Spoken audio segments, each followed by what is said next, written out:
Oh, look at that. And oh, I get it. It's frozen. Hold on. Is it this button?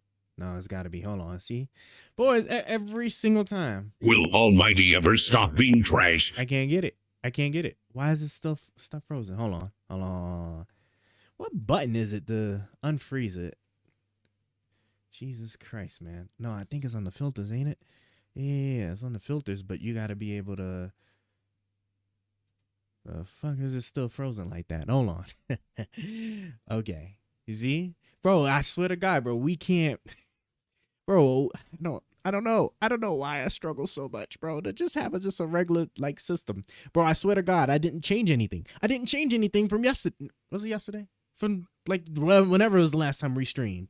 Whenever it was the last time we streamed, bro, like this is the curse I have with the system from right now. I don't know what it is I installed. I don't know what it is I've configured however long ago it was, but it's like since then, I swear to God, everything could be like just chilled. It can work. There ain't no issues. Everything just snap, right? And then randomly just out the boot, no updates, no mess with no configs, right? My streaming laptop that I use, I don't even typically use it like that. I be using my desktop computer, and then just randomly, bro, all shit just break loose in the digital sphere. Like the shit want to work, right? And then you see I tried to stream like what like 30 minutes ago, right? For whatever reason it was lagging terrible.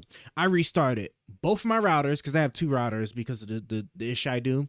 So I restarted both my routers, restarted the streaming laptop. Now, again, right? I primarily use the desktop, so I knew my desktop wasn't hoeing my streams or anything like that. And it's just, bro, like I just for the life of me, I just couldn't understand it. I really genuinely just could not understand why it was messing up. I just don't get it. I really don't get it. But so far, it looked like everything's good. And the thing is that eventually I gotta dig in and investigate what's going on. Because strangest thing, right? My video encoding on my laptop is now down to 50%. Okay. We're used to it being like around like what, like 90, like 90, 95. It's down to 50%. I don't even have like my AC on right now to like the cooler, which I'm about to go turn it on because your brother's getting hot. But like I just don't understand it. I don't. What I think now is that maybe there is something I uninstalled that is maybe still running somehow, like an OBS, because it's got to be an OBS plugin. It's got to be something with OBS, right? That maybe there's like some like stray encoder that's like hoeing me like something crazy. Because there's no way my video encoder is now like in the 50% and I still have the same number of streams. Twitch, Kick running just fine. I just checked, and both YouTube streams are running fine. And all four of those together usually puts my encoder at about 90%. Today is now at 50%. Randomly, right? It started off the day at 90, 95, 98. Now all of a sudden, it just dropped off 50%. Hell no. Bro, I just don't understand it. I don't understand it. Shit's crazy. Hey, Myra, what's going on? Murad, I gotta figure out how to say your name properly. Murad, what is up? So, now that we have that, I'm going to try to get this together now. Hold on. And Jesus Christ, why does the video look like that? Oh my God, bro. I don't understand it. Did I like flip something? Hold on, I gotta look at my settings now. Yo, I can't make this up. Okay. The Twitch one look fantastic. It looked good. It looked great. I wonder if maybe it's just on that little window thing. No, that look good. Okay, so it's just a window thing. All right, so I'm gonna drop this, and I'm gonna drop this too. And okay, cool. I was scared for a second. I got something showing me that my colors are all messed up, but it's just that specific little application because we can't get our lives together.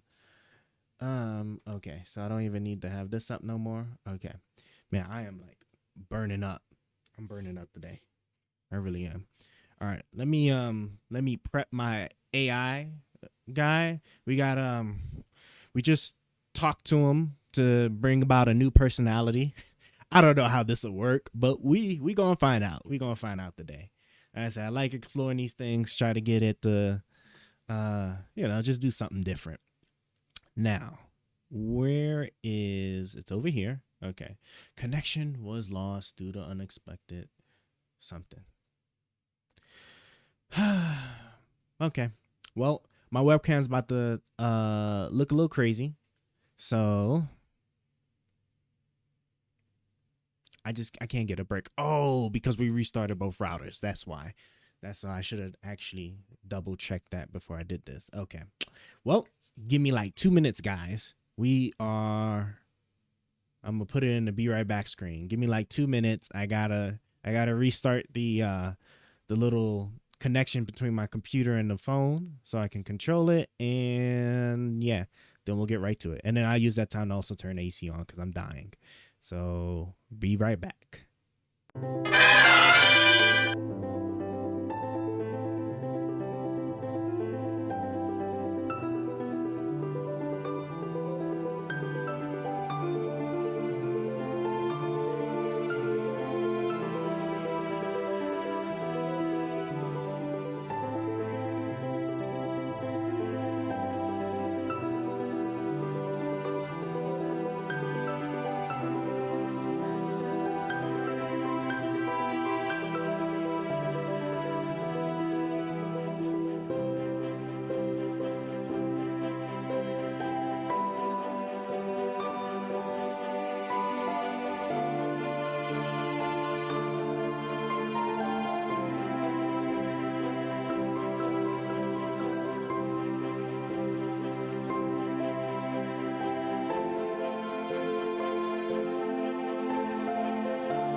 All right, we're back. All right, yep. It's reestablished. Now let's go ahead and I gotta get my Discord up so that way you can actually hear said AI. Hope everybody's doing all right today. Come over here. No, sorry. Come on. I get my new mouse tomorrow. I cannot wait. Damn, my boy playing League of Legends. Good Lord. All right. Hold on. Let me get to my Discord. Where's their sword? Okay, cool. Oh, you know something? All right. Let me bring you over here. Main, you're out.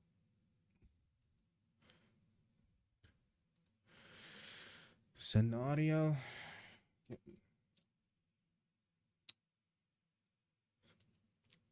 All right. Make sure everything sound good. And I don't have that weird fuzzy noise on my end no more. So that's good at least. At least I ain't going crazy. All right. Let me see. Hold on. Where's I know I just opened up Discord. Here we go. All right, connect over here. Boom. Okay. And they can hear it. Okay, cool. Little chat icons coming up. All right. Now, last but certainly not least, let's now bust out Mr. AI over here.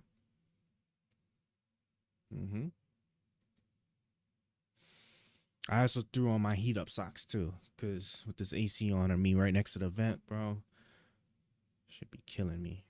All right. Almost there. Now, come on. And I know you're around here somewhere. Ain't no way. Come on. Tell me this is not true. All right. Let me see what's going on. Hold on. Bro, I can't do this. I can't do this for so much longer. Bro, there's just no way. There's just no way. There's no way I can experience this every day. I'm gonna lose my mind. Bro, why can't this shit tell me? Okay. Politics and jokes. Okay. If I go here and then I try to. All right. So I'm going to, what are you going to do? I'm going to hit refresh here. It changes nothing. I am going to, let me close this app. Go like that. And let's reopen the app. Maybe, you know, I'm a hope, right? It was just open before I opened it. Even though it looked like it was closed to me, it was probably open. Oh, there's an update for it. That's why, I think. That shouldn't stop me from. There we go. Okay. So see, I just needed to close it and open it back up because it was secretly open, but I didn't have it open, but it was still open. So that's what it was. Okay. Okay. I'm keep myself together. Keep yourself together. You got to wear indoor hoodies. Indoor hoodies. We'll see. You know, wintertime is coming, and up here in these mountains, it do get cold. Like we're already in the at least where I'm at, we're already in the 70s. I know there's a lot of places that's still up there in the 90s, but we're in the 70s. So that means I already know come like mid-October is gonna be cold, and that might be just what I might have to do, for sure.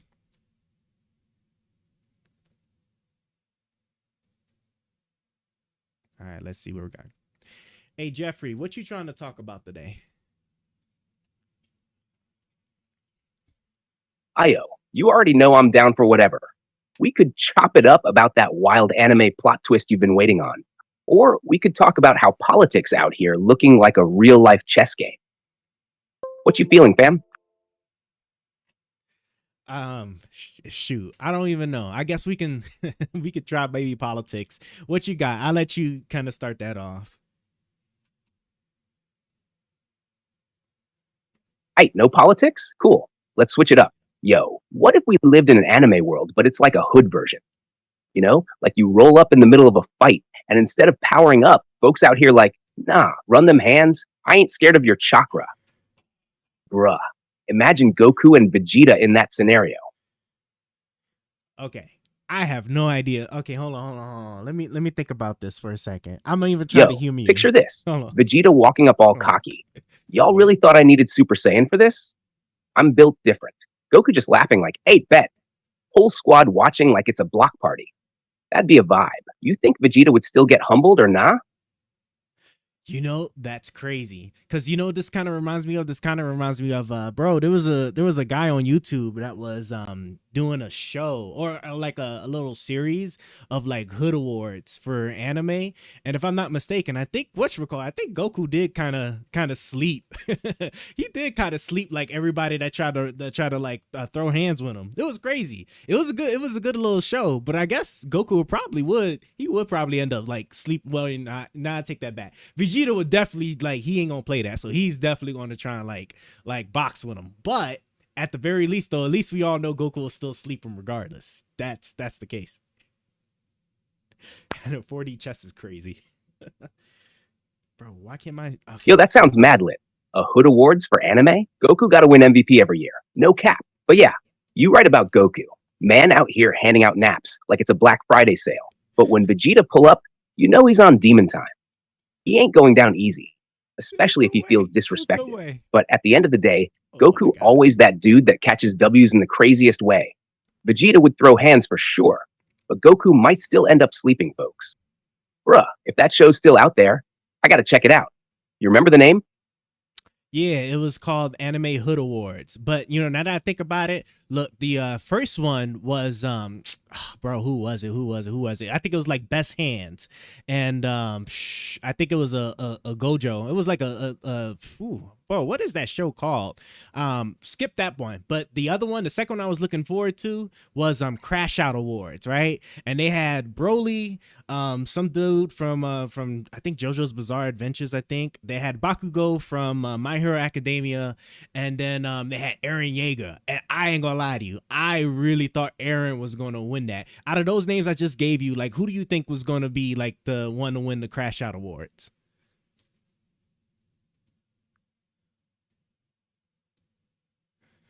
Right, I see you with the Anime Hood Awards for the Crash Out Award. Man, I gotta say, Eren was definitely in his bag, but Broly, that man's on a whole other level of reckless. Dude don't care about nothing when he's mad. He's like a walking nuke. But I get why you thought Eren would take it, though. That man was out here on a whole different vibe in the later seasons, just crashing out on everything and everyone. Like he ain't got nothing to lose. Bakugo too, but his level of crash out ain't Broly level. So if we talking full on who's in my way energy, Broly got it for me. What you think though? You still rocking with Eren for that win?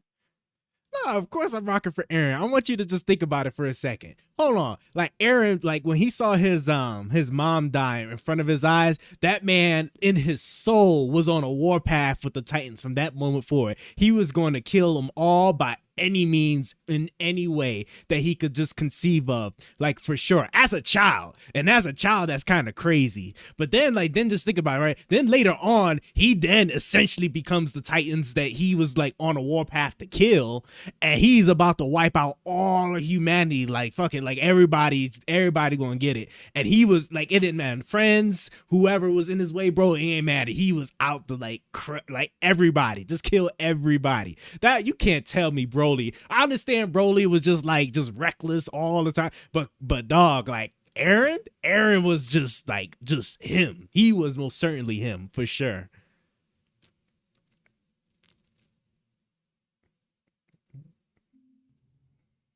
You right. Eren definitely on some next level savage from the jump. That man been built different since day one, fueled by that revenge and trauma. Like real talk. When you break it down like that, seeing his mom get eaten in front of him, then flipping the script and becoming the very thing he hated, bruh, that's a whole villain origin story right there. And you right, he didn't care who was in his way. Friends, family, humanity. Man said, everybody gotta go. And he meant it. I can't lie. Eren was playing chess while everyone else was on checkers. Broly wild, but Eren? Nah. Eren was about erasing the whole damn board. You might be onto something, bro. He really was him, no question.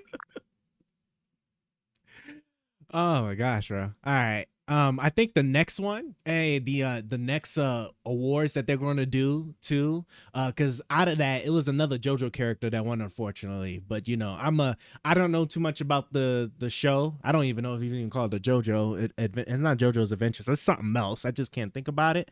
But like the next one that they're getting ready to start making, which should release soon, is what's it called?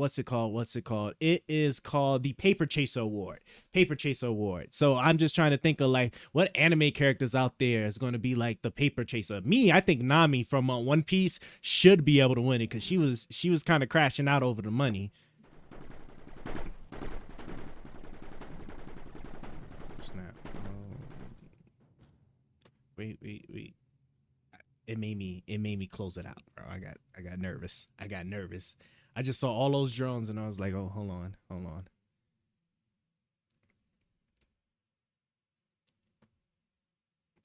So Jeffrey, if the next one's going to be the Paper Chaser Award, what anime character you think going to be the best paper chaser? I think Nami from One Piece is going to definitely be the one. What do you think? Okay, there we go. He's back. Oh, I guess not. See, I wonder if my phone, everything's still, my laptop's cooking, but not quite. Let me see. Finish speaking in its end. Let me try hit that and see. Let me see what he gets out of all of that. So, in my mind, when it comes to the Paper Chaser Awards, I think Nami from One Piece is going to win. Who do you think is going to win, Jeffrey? Will he resend? I might have to close them and open them back up, but we're going to find out. Yep, I'm going to have to close them and open them back up because he is... See, bro, that shit... These damn drones had me shook, bro. I thought they was about to, when I saw all those drones flying, I'm like, hold on, I don't even know if I got enough whatchamacallit over here to even catch them. 1, 2, 3, 4, 5, 6. Okay, maybe I did actually have enough. Shit, I might need to put one more over here to make sure they don't run my pockets. I do not need them to like slip by. And I got 13 more waves to go through. Jesus Christ. All right, hold up. Where is it? Let me see here. So first thing I want to do is I want to put something here so I'm not looking at clouds. Hold on. Let me see what we got over here. All right, cool. They getting those robots are getting the business. So let me see. What photo am I gonna use today? What photo will I use today? Where's my favorites one at? Hold on. Wait, wallpaper? Nah, I won't need nothing like that. I was gonna say, like, bro, I know my photos is around here somewhere. We gotta run another AI one today. You know what? I am feeling the Madara, the Madara Louis one today. Hold on. That's Kim Jong-un. I'm not feeling Kim Jong-un today. Hold on. Close you up. I throw you like right here. Yeah. He's just right there. But then who else am I gonna put right beside you? I need to think about it's about okay, so about right there.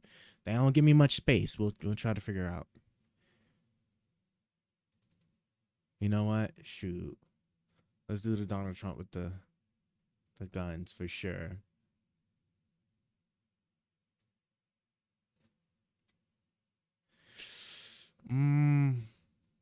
Maybe I'll do like maybe I'll rock like the Joe Biden. You know what? We're gonna rock the Joe Biden. Yeah. Let me rock Joe Biden here. Hold on. Yep. Put you here. We go like that. Put you there. Cool. All right, 5 more seconds for this one starts. All right, now let's start Mr. AI back up. Asking him again about the Paper Chaser Awards. All right, Jeffrey, there's a Paper Chaser Awards coming up, and my money is going to be on Nami from One Piece. Who you got? Yo, Nami from One Piece. She's the queen of the paper chase. No doubt. She'd been about her coin since day one, plotting on that treasure like it's her life mission. I feel you on that pick, but if I had to throw someone else in there, I'ma have to go with Bulma from Dragon Ball. She got that family wealth, owns Capsule Corp, and still stays out here grinding for more. She don't need to chase paper, but she makes sure the bag is always secured. You feel me? Who you think could give Nami a run for her money though? Nah, I don't know about Bulma though, because like once she like settled down with Vegeta though, she was she just kind of like dropped all that. Now she's just, just being trying to have like a simple life, or or pitch in with the group whenever she needs to. But if I had to think of like another person that might have been like Yeah, I feel potentially, you. Bulma did kind of slow down after she got with Vegeta, huh? let me think. Who the Like hell she would I still got the choose? bag, but she ain't out here hustling like she used to. Now she more like the support system, keeping everyone straight while handling Capsule Corp on the side. Ain't nothing wrong with that. But compared to Nami, yeah, Nami stays on the grind heavy. She never stops scheming for treasure. Always got her eye on that next come up. So you probably, right? Nami might just walk away with that paper chase award. Easy. Anyone else you think could even compete with her? Or is it a straight W? You know what? There's an Akatsuki member, if I'm not mistaken. And wasn't he a bounty hunter? That was he didn't care who he had to drop bodies. He just was only worrying about who he was getting paid, or how much he was getting paid. And as a matter of fact, wouldn't we go with like the Cowboy Bebop group? Because they were always about nothing but money. Like their day-to-day lives revolved around nothing but just getting money, for sure.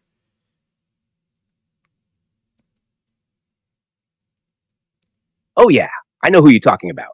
Kakuzu from the Akatsuki, right? That dude was all about the Mm-hmm. money. Man Mm-hmm. didn't care about nothing but stacking that cash. And if it meant dropping bodies to get it, he was all in. He was like the definition of a mercenary out here.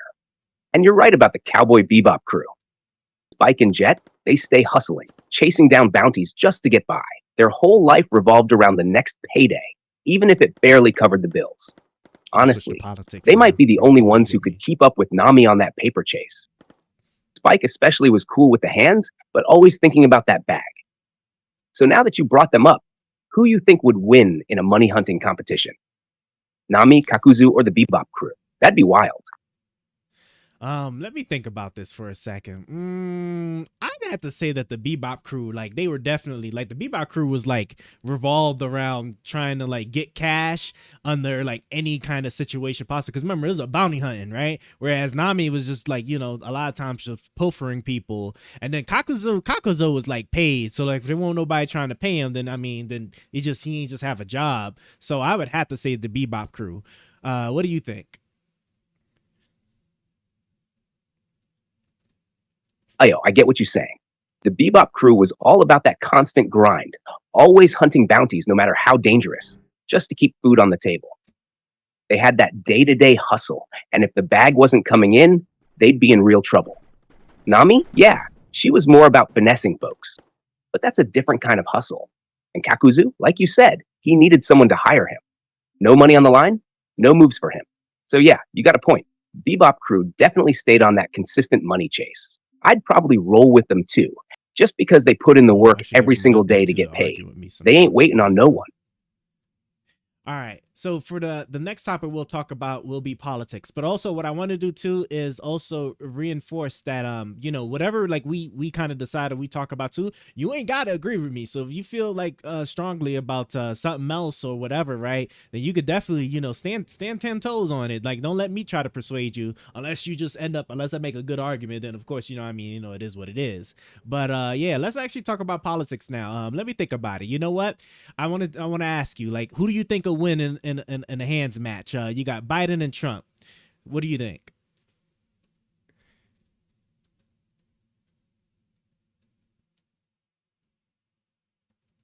All right, I'm gonna keep it real with you. In a straight up hands match, Trump got the size and that wild energy. So I feel like he might be throwing some unorthodox, unpredictable punches.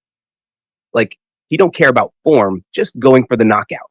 Meanwhile, Biden, I don't know, man. He might be light on his feet, but he ain't exactly built for the brawl. He'd probably try to finesse it with strategy. But Trump, that man gonna swing like it's his last fight. So I'm leaning Trump in this one. But what you thinking? You think Biden got a secret left hook we don't know about? He might though. I mean, if you, let's keep it real though, right? Because like Trump ain't Trump like 220 or something like that. So I mean, he do got weight on him, but like I said, that weight ain't gonna do you no good if you can't like reach your, your opponent quickly. And Biden might be moving slow, but that might just be on purpose so people underestimate him. He might actually like secretly like sleep you quick, and so like if he can be quick on his feet, like you said, he might actually put Trump down for sure. I think. So that's kind of my take. So I might actually put my money on Biden just because I think longevity wise, he might actually like give Trump a run for his money before like Trump falls out or something,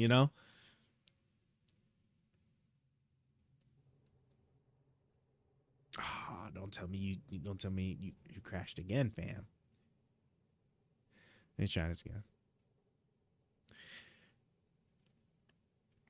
What do you think? Do you think if Biden is quick on his feet, Trump he'd be able to beat Trump? Because I think Trump is like 220, but I'm pretty sure if Biden can be quick with it, he might actually like put Trump down before he can get like a solid hook on him. Nope. Huh. I wonder why it's crashing today. Seems to be crashing a lot today. Or like what's the word I'm looking for? Falling out of it. So now what I need to do is I'm gonna have to close it and reopen it back up again. So hold on. Wait, let me try pausing it first. I paused it. I open it up. All right. So look. So I think Biden might actually be secretly quick on his feet, and then he's just like acting slow for people to underestimate him. Because like if he ever try to get tried, that's when he'll sleep a brother. Trump might be like I think like 220, so he got weight on him. But like that ain't gonna matter if like your opponent can like outmaneuver you. So what do you think?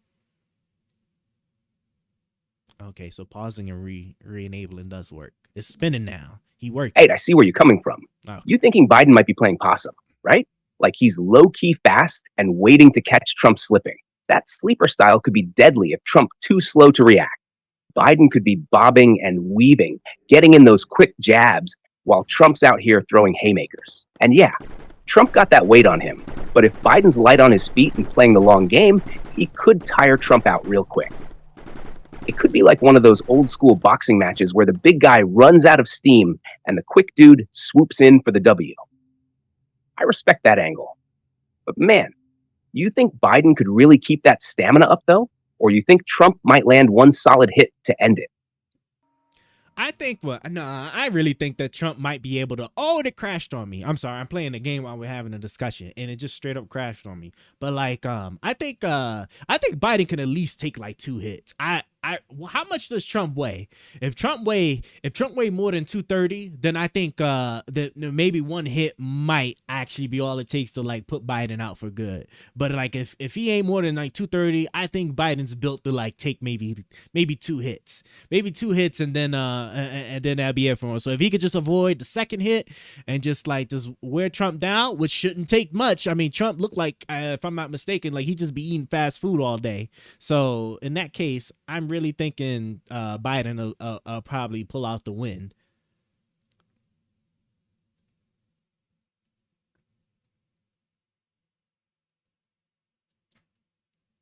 Yeah, I get what you're saying now. If Trump weighs more than 230, that's some serious weight behind a punch, especially if Biden's got to tank it. But if Biden can take 2 hits, he might just survive long enough to tire Trump out. And you write about Trump's fast food diet, man. Dude probably gasses out quick if he ain't landing that KO early.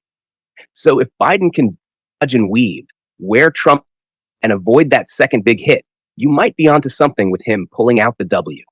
All Biden got to do is stay in the fight long enough for Trump to start breathing heavy, and it's game over. You think Biden would actually train for a fight like that? Or just go in with old man strength and vibes?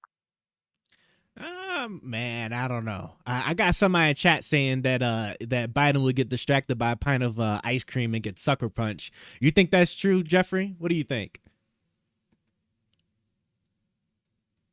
Yo, you're chat wild for that one. I ain't gonna lie.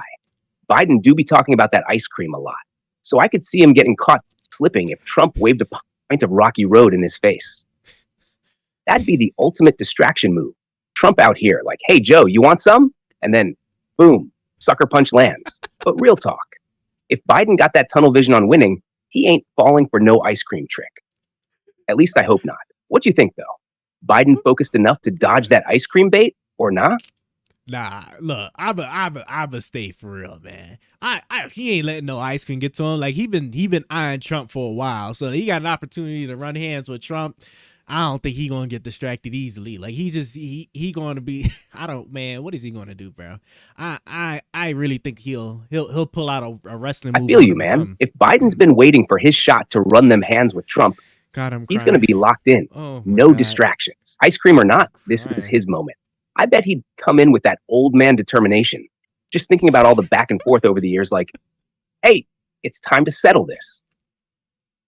He might not be, probably just focus on wearing Trump out, Oh my dodging, God. and hitting him where it hurts. So Biden might just stay cool and calculated, land a few I'm good gonna tell him to shots, keep his and let responses Trump short. tire himself out trying to swing for the fences. What do you think his strategy going to be? Full on finesse or just straight survival? So real quick, Jeffrey, make sure to keep your responses short so that way you're not speaking for too long. But you know what I think is going to happen, because Biden's been trying to beat the old man allegations for so long that'd be the time where he'll really like bust a move on him and shine. That's what I'm thinking. No doubt. Bet I hear you. This could be Biden's time to show out. Like, y'all think I'm old? Watch this. He'd hit Trump with something smooth just to prove he's still got it. I'm feeling that. You think he'd pull a surprise move or just keep it classic with the hands? Nah, he's definitely he's just gonna keep what do you mean? He most certainly gonna just keep it classic. He gonna do like a 2-piece, right? Maybe let Trump do a swing so he can weave and then catch, and then that's when he'll catch him lacking for sure. But we can talk about something else politic wise if you want. What you trying to talk about? I see the vision. Biden with the smooth 2-piece, dodging Trump's wild swings, clean and classy. But yeah, we can switch it up on the politics tip. What's been on your mind lately? Maybe something about the upcoming elections or some policy moves you're thinking about. Let's get into it.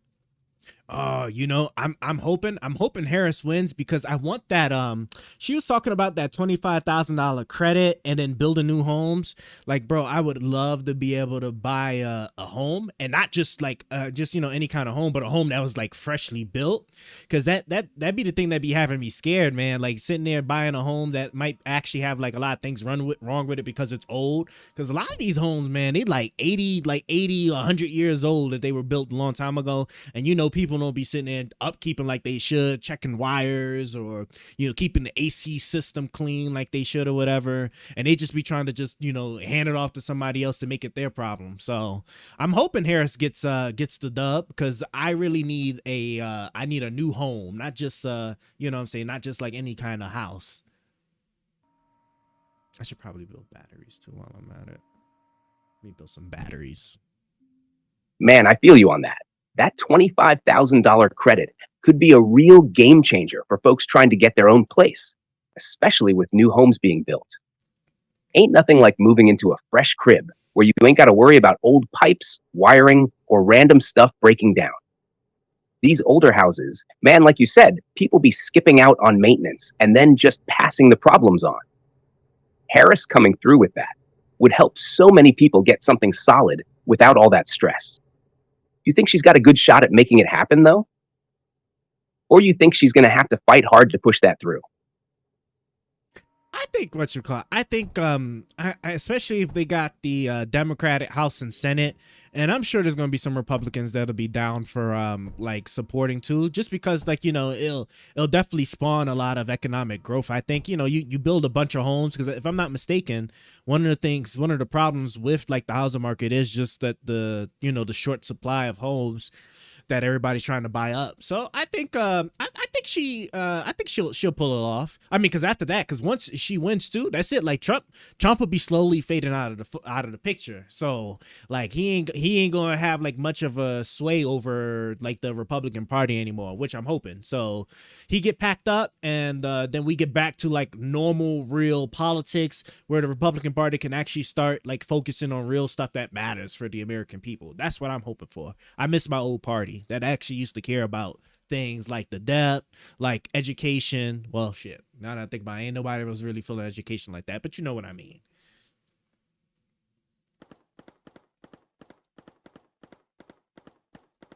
I get you, man. If Harris wins and the Democrats control the House and Senate, it could definitely open the door for a plan like that to get passed.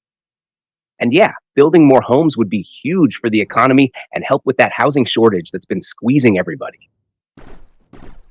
New construction means more jobs too, so it's a win all around. As for Trump, yeah, if Harris comes through and wins, you might be right. His influence could start fading out, and the GOP might shift back to focusing on those core issues like the debt, education, and real policy. It's like a reset button for the party, getting back to business instead of the chaos. You thinking the Republican Party going to have to rebuild itself after this election? Or you think they'll still be stuck on that Trump wave for a while?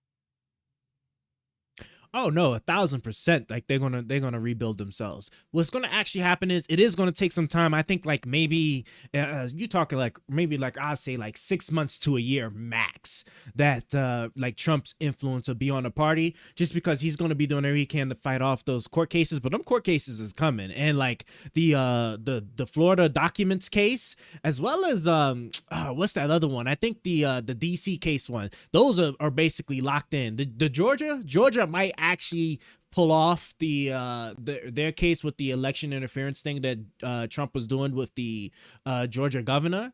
But yeah, like once he gets packed up by them court cases and stuff, right, we'll have like a little implosion event on the Republican Party. And after that, hopefully all the people that left the party 2015 when Trump came into the picture might come back, or it might just get a new wave of like Republicans, which I don't know. That could actually play either way. That could either be a really good thing or could be a really bad thing with if you know, we have a vacuum of a leadership essentially, and it starts getting filled by like extreme right people. Because I ain't gonna lie, those extremists, those people that was pushing those like those conspiracy theories about, well, not conspiracy theories, but like those straight up lies about like the immigrants, the Haitians eating pets, when there was just a lot of evidence to say otherwise. Like even the police over there were saying that just wasn't true, and somehow still got a foothold in our party and stuff. A lot of those extremists is in there, and they've been gathering influence in the party. So I'm hoping that doesn't happen, but I truly do think that there will be a rebuilding of the party, like about 1 year after Trump loses the election, and then from that point,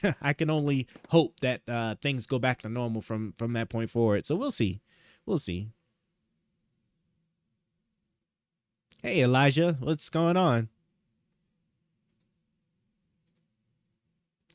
I done clicked on and I just finished. I was just spitting all that information. I was giving all that facts, and I accidentally clicked on the AI guy. Damn.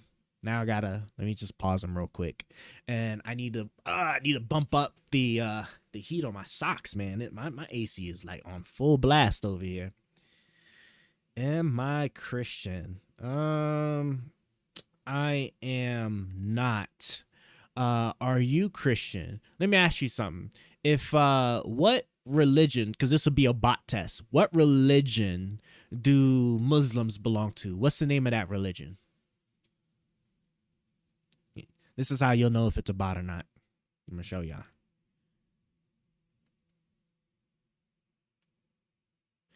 Hold on, I'm upping the temperature on my socks, man. My AC is like going crazy right now.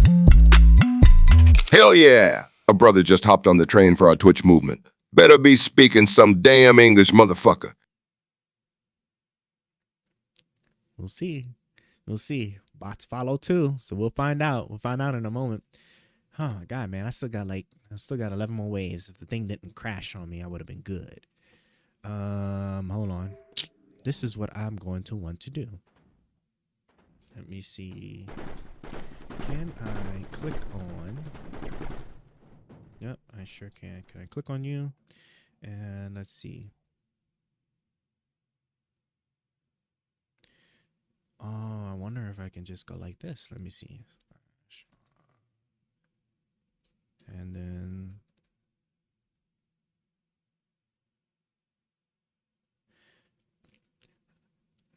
You might be a sophisticated. Okay, so like we're like 70% sure you're not a bot. Okay, they just be floating around in here, and they like to do things. They like to do things similar to this. So let me ask you. I'm gonna ask you again, right? What religion do Muslims belong to?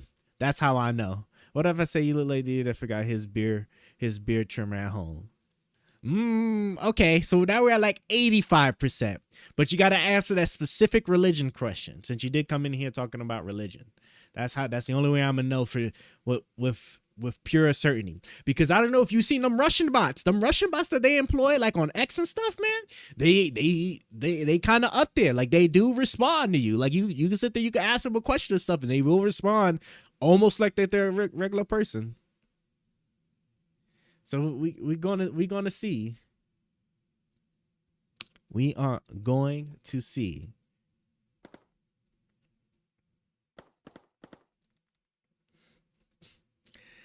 I'm just not going to answer it. Might be programmed to just only answer a certain set of questions, maybe. But okay, I'll give you like 87%. Probably not a bot. 87%. I see. See, characters I don't know. Okay. I got you. Okay. 88%. 88% probably not a bot. Oh shit, I got shot. Okay. You know what? Let me ask, you know what? This would be good to ask AI on. Hey Jeffrey, real quick, what's your thoughts on like the AI bots that's been floating around? I remember seeing like on X, which used to be called Twitter, they had bots that were like hella sophisticated. Like they used to actually be able to answer questions. Like you talk to them like a regular person, and they would actually respond. You triggered my trap card.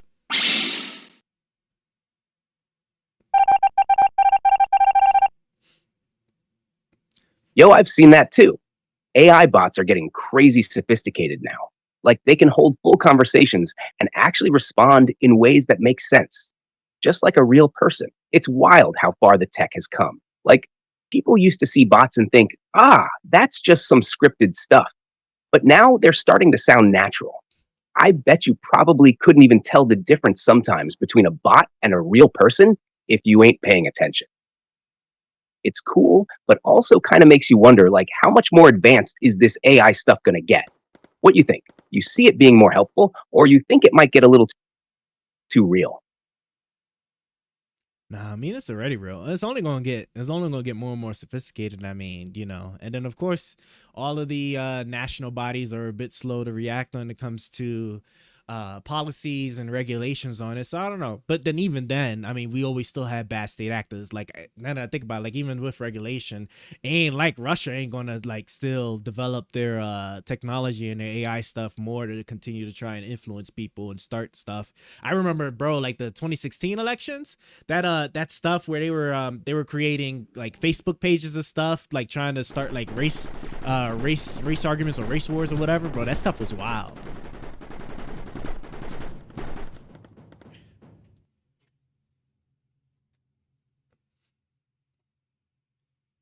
Hold on. Let me kill him. I'm killing the AI for a moment here. Killing the AI for a moment here. Come on. Come on, mouse. I know you can feel me. Let's do this here. All right. I'm just gonna restart them. And let me see. Okay, the phone's not too hot.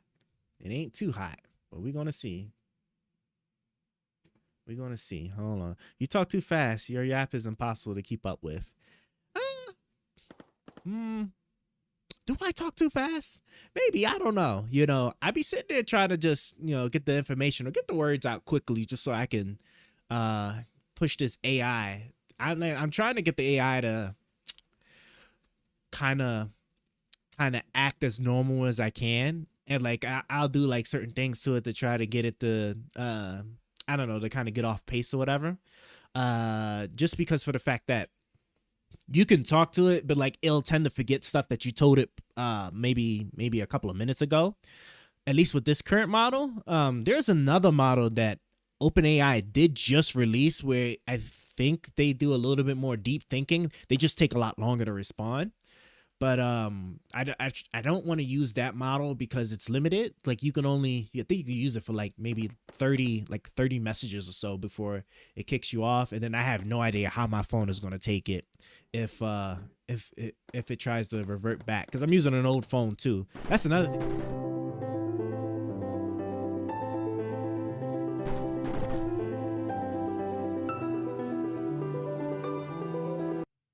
My bad, fam. My bad. We pressed the wrong button for sure. But yeah, I'm using an old phone. That's another thing. And this is what I'm talking about. The shit crashes on me. Should I just buy another phone? I don't want to buy another phone right now. I want to wait. I need to wait one more year. I've had this phone for like 6 years now, or 5 years. 5-6 years, somewhere around there. I was going to ask a question that's very controversial, but I don't know the true answer. Sure, go ahead and shoot. What question do you have? I'm about to pull the AI back on too, so I'll wait for your question, and then I will throw Mr. AI back up here. Oh, that was just the intro. I accidentally clicked on one of the scenes on the OBS application, and it just jumped back to like the starting screen I usually have when I'm starting the streams up. I gotta unplug and replug my phone now. Oh, this game I'm playing is also off of my phone. That's why I'm using Samsung Dex, by the way. We make use of every little device we have here because we don't have much strong stuff on this side of town. All right, let me see what I got here. Can I? Oh, hold on. What the battery looking like though? Wait, stop playing. What my battery like? Are you gonna show me? You ain't gonna show me, are you? Nah, you're just not gonna show me. I'm gonna just. Okay, fine. I'll just look at it on my phone. 41%. I hope it's charging. See, I need so much stuff. I need a new NAS so that way I can like kill all my encoders, just stream to my personal NAS computer, and then my NAS can do all of the encoding stuff. That'd be it. It's a kind of crazy question that may or may not be a good question. So prepare your mind to be a clean slate. Sure, go right ahead. And then I need a new desktop computer. You know, I bent the CPU pins, those little tiny pins. I bent a couple of those on my CPU when I was trying to install it. It was my first time installing it. And yeah, we had to unbend it. That shit was crazy. What is the youngest an 18-year-old should date? If I'm not mistaken, I think like up to 2 years would probably be okay, because if I'm not mistaken, that's just generally the what most state laws allow. Yeah, they probably, because I want to say like there could be probably some circumstances where you might be able to get a 3rd year, but that's like probably under some extreme, not necessarily extreme circumstances, but it had to be something like really crazy in high school, just because, you know, there's like 4 years, right? You know, from freshman to senior. So, you know, there's like a 4-year gap where in theory, I guess a senior could like hitch it off and like fall in love with a freshman. And then, you know, you got the age gap, right? So once they turn 18, then the person's still like 4 years. But I think I would say 2 years. I would go with 2 years as probably like the youngest an 18-year-old could go, because that's typically what most laws allow, if I'm not mistaken. And yeah, go. Yeah, I guess we can go from there. What do you think?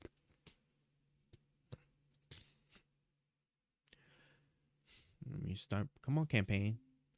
All right. Wait. There's no way. Bro, it started me back on. Bro, what the hell? This shit started me back on. All right, I'm kind of mad now. Bro, this shit really started me back. Why? No, it didn't. I built these two. Didn't I build these two like a wave earlier? I mean, I guess I could fast forward it. Okay, what about the batteries? So the batteries aren't built. Okay. So that's that. No, the batteries are built. Okay, this is crazy. Is this starting me back waves but still keeping my progress I build on the map? That's wild. I look to it, and as long as there's parental consent is there is no laws against dating. It's just law for sexual activity. This is true. So there isn't there all of the laws do revolve around sexual activity. And then the only way you kind of sort of can get around that is that there are still laws that allow marriage, like again, like with parental consent, between somebody under the age of 18 and an adult. But so what is the solid line? I really think 2 years. I would say 2 years would generally be like roughly the safest, because even though there's some technicalities on what the law could allow, could be like somewhat younger, it'll just be highly frowned upon. And then I think like if people start doing it in, like, I can understand like ones or twosies cases of like people being like just straight up crazy, but like if people started doing it quite a lot, like you actually had like crazy families that would actually allow their children under the age of like 16 getting married to adults, and there was like quite a bit, I can see a lot of legislative bodies then moving to kind of outlaw that. But until we hit that point, I want to say generally most people, because I don't even hear too much of like child marriages anymore these days, really. So I think the solid line would be 2 years. It'd be 2 years under the age 18, so 16 up. I want to say 16 is like when you could start even getting tried as an adult, depending on the crime you commit. So yeah, I think like 16 for an 18-year-old. I think 16 would probably be a solid like safe bet. 2 years younger. Yeah, 2 years younger for sure. Okay, I'm gonna bring the AI back soon. I ain't gonna ask him this question though. This question's kind of wild, sort of. Because then you got you got people that treat children like they're like the most sacred, holy thing on the planet. So anybody under the age of 18, like there should be no dating, no sex, or anything like that.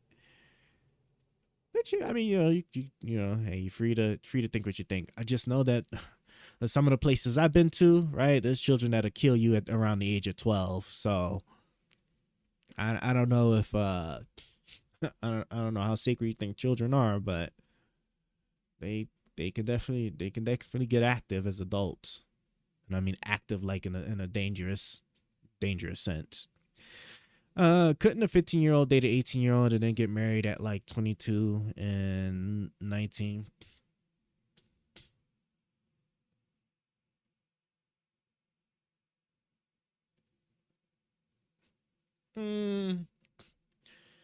They could. I mean, a 15-year-old and 18-year-old dating, like, look, from a local level perspective, like between them and maybe like the people around them, like I'm sure like they can hitch that and it'll be like all fine and dandy. But from like a US, from like a US, bro, I don't even know what the hell is the word I even want to use for that. But like just a general populace in the US kind of perspective, especially with all the stuff that's been going on lately. Well, it was just sex, like the sex crimes, like in general with what do they call it? The people that can't defend themselves, or the vulnerable. There we go, the vulnerable. Especially all the sick stuff that has been going on with the vulnerable people, like that. That'll get heavily like frowned on. So I mean, I guess as long as they've known each other, right? This isn't just like a random 18 and a random 15-year-old. They knew each other for like a year or two, and they're not, I guess, necessarily too public with it. Then I guess maybe sure, but yeah, that's the thing. You gotta hold yourself to.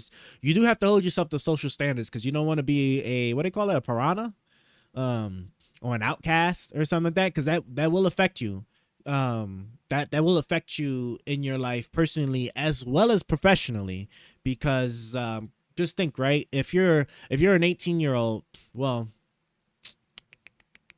I guess let's 18-year-old maybe might be a good way, but let's say like a 19 or a 20-year-old, let's say like a 20-year-old, right, dating somebody that's like 17, right, and then like if your job like found out about it, they could, because most states is I think like what, like a work at will kind of state, so like they could essentially like fire you for like whatever reason. Like your boss will most certainly let you go, especially like if you start pulling like some public heat on you. The business doesn't want any of that. Like the boss, you know, like the boss might honestly just be like, you know, just whatever, just as long as you ain't affecting nothing or just public, like I don't care. The moment it just becomes public and like now the business starts to get associated with you working at the business stuff, yeah, like the business is packing you up 1000%. Because they're not trying to have none of that bad publicity image stuff going on with them. Okay. Cool. All right. Yep. So you do definitely have those social standards. Now, if you find a way to be completely independent from a lot of social necessities, then I guess you wouldn't care, but something like that wouldn't apply in the context of like of a 19, 20-year-old. So I if you're an adult, if you're like much older being independent, then that'd be extremely frowned upon for obvious reasons because of the age gap. But yeah.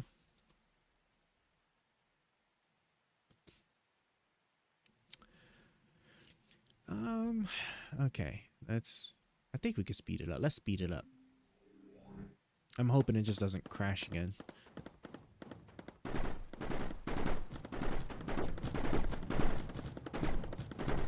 Cool. Let's start the next one.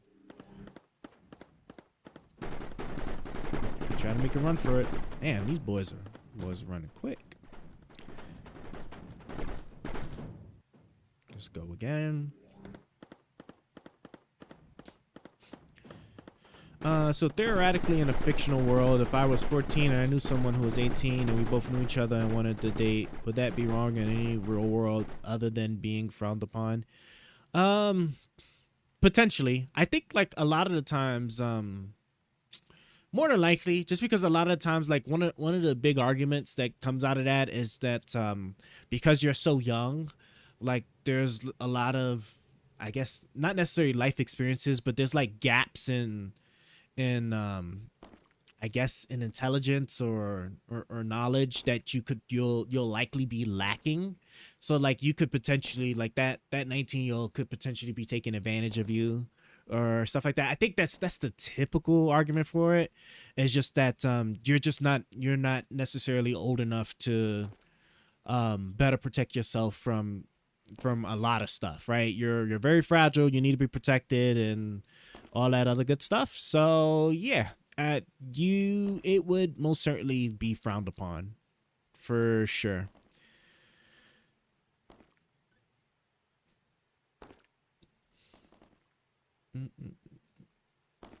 Do you not think that do you not think like a 14-year-old might not have like some really big really big gaps in intelligence that could make them a lot more vulnerable and susceptible to like some real world harm?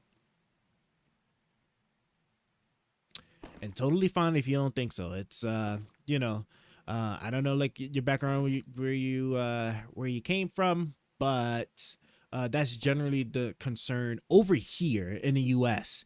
Like I said, in those other countries where like the adult fighting age, I think is like 12 or 14 or whatever in the other countries, they have a totally different take on it, and it's totally fine.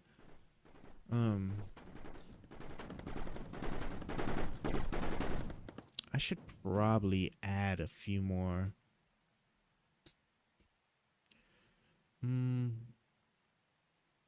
Oh, that's right. I have to wait until this is actually done. Damn. Yeah, I'd be really curious if you think that if you think like children that young might not be susceptible to certain dangers that they would have otherwise potentially been able to avoid if they were a little bit older, more wiser, and other good stuff. Because that's usually what the problem is when we're talking about like being really young like that. I guess we could cut this.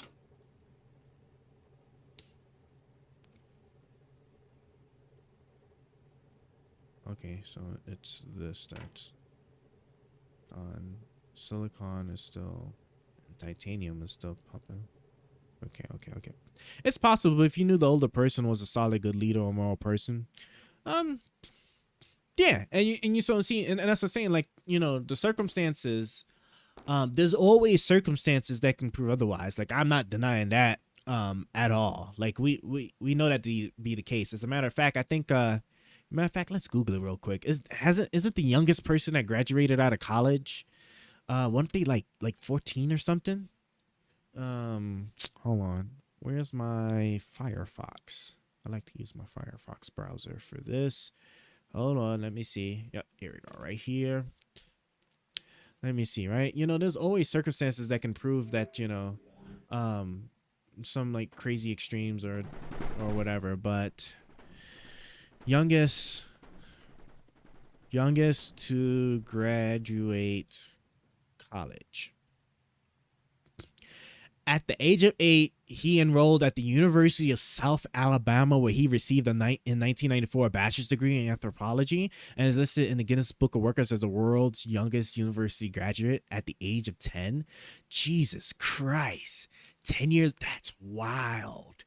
10 years old. What the fuck was his college life like? Like, that had to have been crazy. Jesus Christ, 10 years old? Man. But yeah, so you're like, you know, it's you know, there's always like really extreme circumstances, but you know, most reasonable people operate on like probability versus possibility. So there's always a higher probable likelihood that there could be some shady stuff or some bad things going on in most people's eyes. So like, even though that circumstance could totally be like the case, right?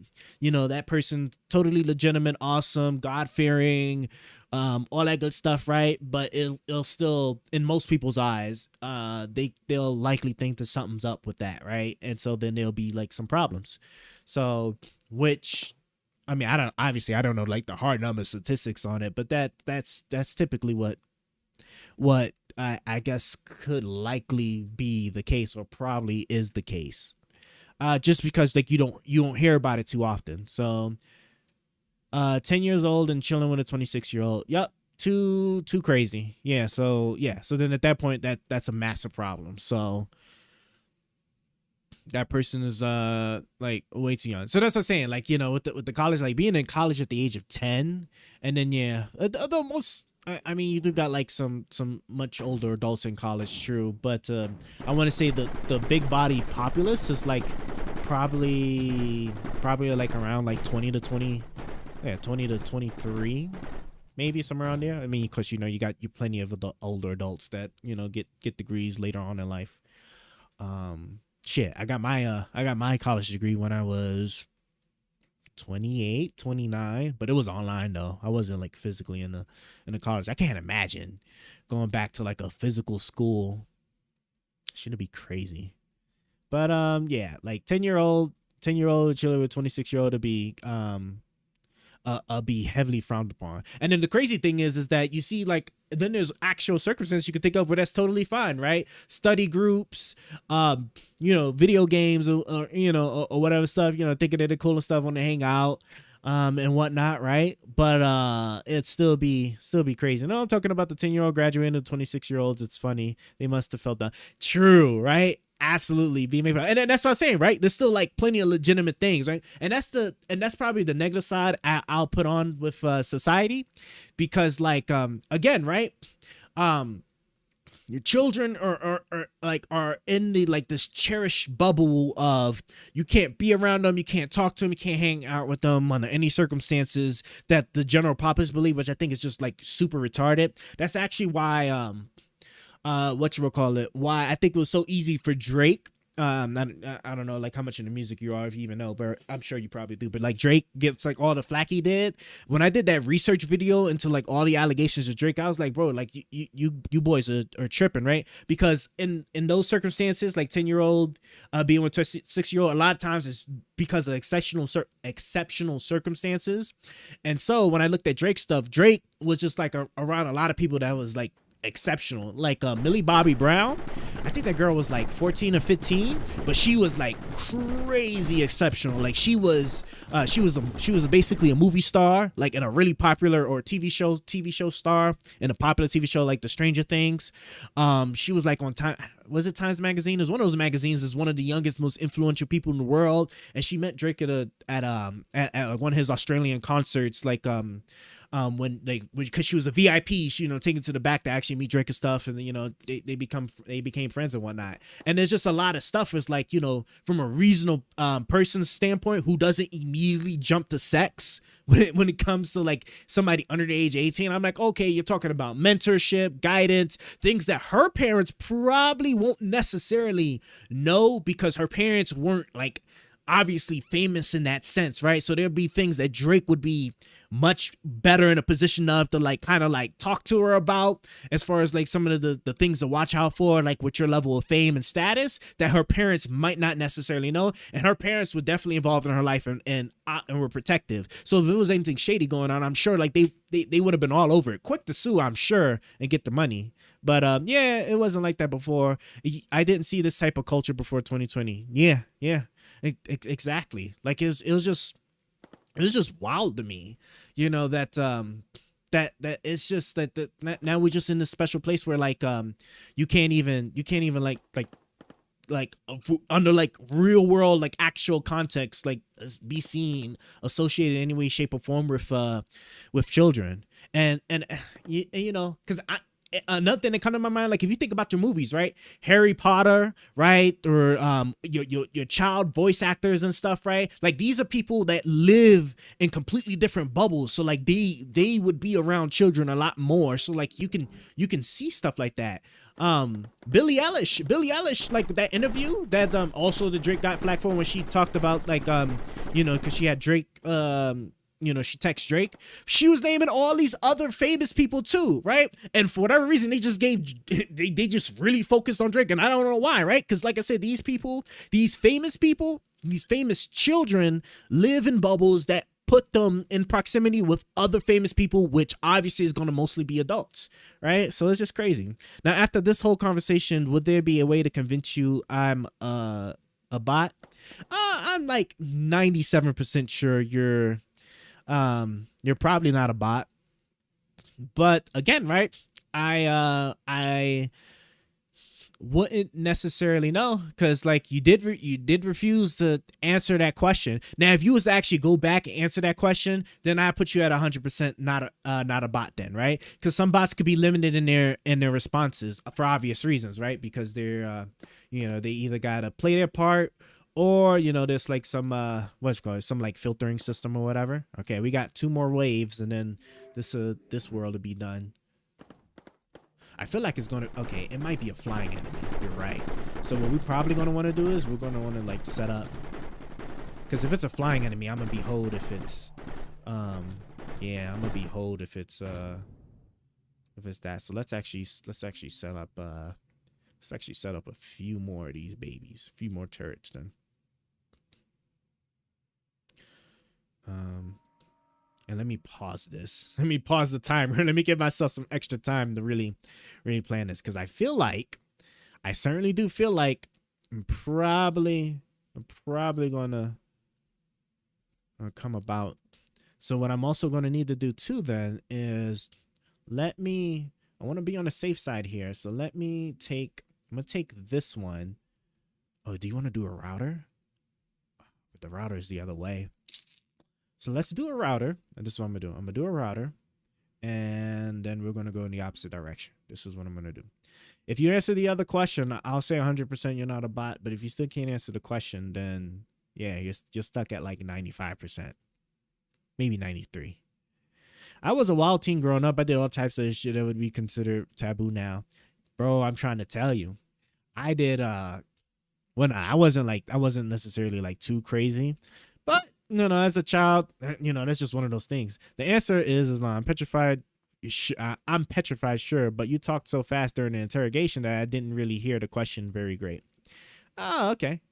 Okay, yes, you are 100% not a bot now. Okay. We got a typo. I meant pretty sure. um,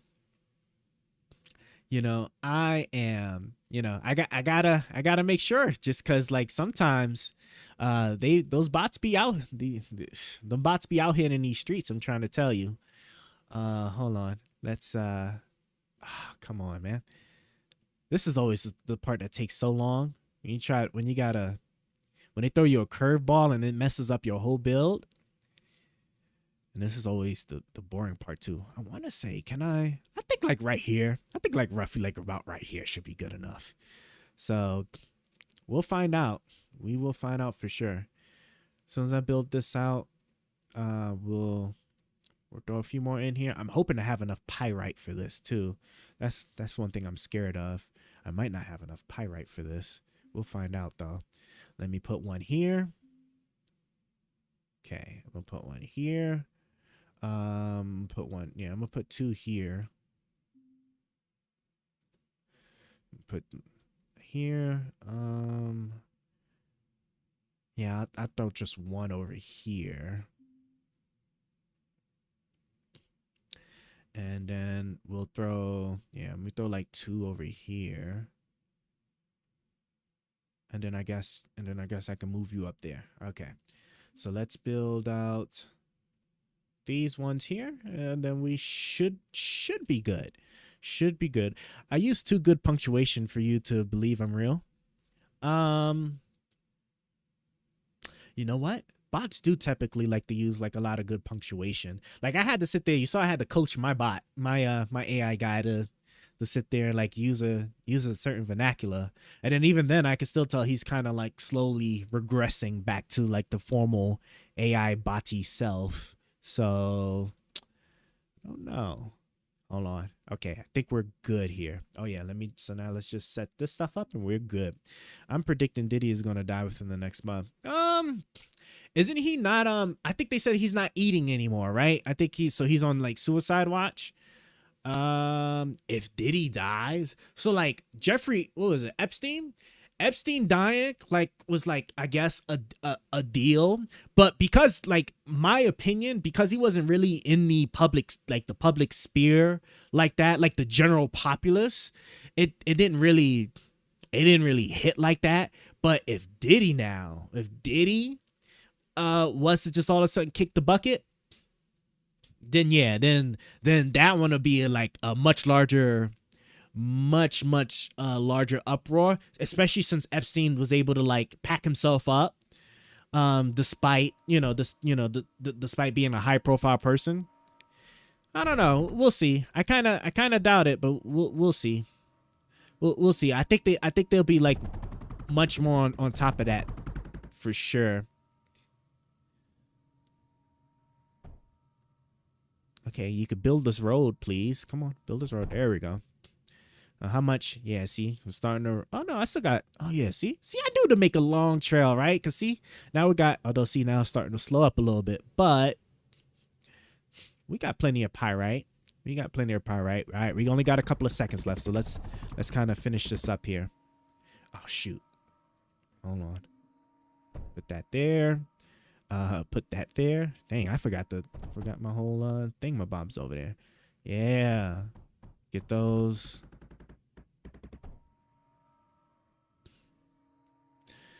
He is not eating and onto a watch. He's gonna unalive himself soon. Okay, well we'll see. Oh, what happened? Oh, that's right. I gotta shoot. I gotta hurry up. Go this way, please. There we go. Oh, and then that means I gotta do the same thing with this over here. So go this way, right? Yeah, cool. And there we go. Right, stay right there. All right, cool. Just in time. 3 more seconds. Okay, let's see what he got. They already have it planned out. It's crazy. Okay, Guardian. Let's the guard. Okay, thank you. It's but it is a walking enemy. Let's see. Okay, yeah, see, he's gonna get work. He's about to get work. Yeah, there we go. He's getting work. Nice. Now let me save this before this shit crash on me again. Let me save this. Get back on the planet. Oh, hey, stop it. Okay. They're gonna say something like starve to dehydrate yourself or something like that. I I used to work in a prison. There's protocols for that. So what they'll do is they'll put him on suicide watch, and then once he goes, I think it's typically like around like 3 days. Once you go about like 3 days, and then of course the policies can maybe differ a little bit depending on like any known medical issues or whatnot. But after about roughly 3 days, then the prison sends up the legal requests to actually basically, like, I don't want to say like force feed you, but like they'll get nutrition into your body. How they do it, I never really bothered to like look into that too much. In fact, we'll probably just Google that real quick. But once they get the legal go ahead to force feed you or whatever, that's typically what they do. I don't know if that's like through injection or something like that, but we'll see. Hold on, where's my? Oh wait, I really did close that browser. I should probably just leave that open from now on. Let's see. Do prisons, or how do prisons, I should say, how do prisons force feed? How are prisons force fed? Force feeding involves inserting a stomach tube into the mouth of a prisoner patient, which is then passed downwards through the throat and esophagus before eventually arriving in the stomach. The history of force feeding. Sure. Let's go ahead and let's go through this video. This video look crazy. Oh, Jesus Christ. This shit look like it's about to be wild. Hold on. 125C. It's about to be crazy. Yeah, I guess we could rather look at a video. And can I like pull this down, please? Thank you. This video about to be crazy. I can feel it. How do they stop them from harming themselves? On suicide watch, you're supposed to have somebody watching you. So if you be like, they'll take away all the objects and stuff that you could potentially use to like harm yourself. So like any shoestrings, if you're allowed to wear belts, although I don't think people typically allow prisoners to wear belts, but shoestrings for sure. If you got any like if you're, because some prisoner, like I guess jumpsuits or whatever, might have a string or something to tie up. They'll take all that away, and they'll basically put you in a sterile room where like there's no objects for you to be to grab or whatever.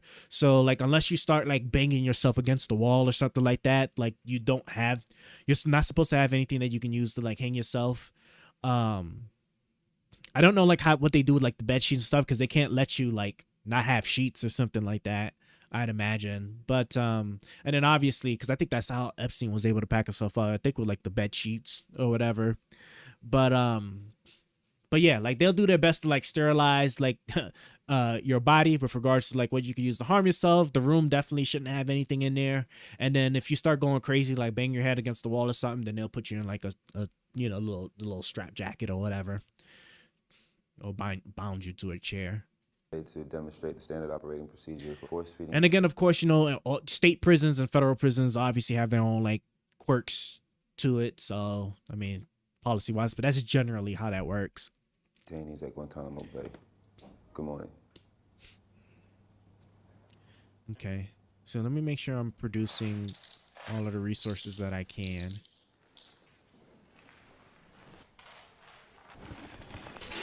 The fuck is this?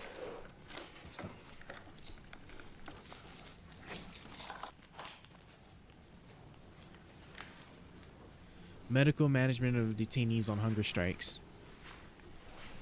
Yep.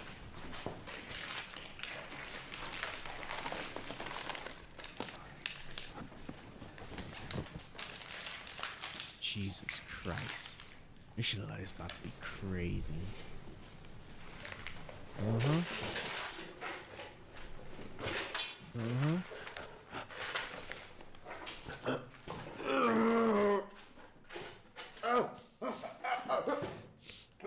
Yeah.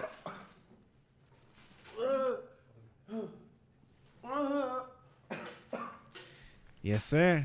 That's the saying. So like you can go on a hunger strike. They warn you too before they do this. They tell you like, hey, look, if you don't eat something, we'll feed you by force, and you ain't gonna like it. Yep. Oh shit, he actually managed to pull it out. Now they gotta go through. Please, don't.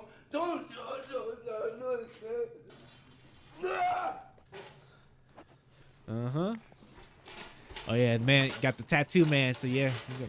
No, please, stop it, please, stop. That's just me. Please stop. I can't do it.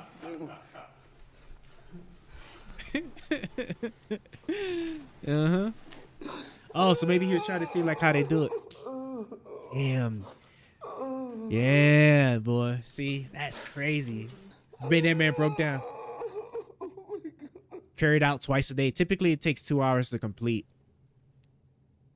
I really want to thank you guys for setting this up and even having the idea to do it.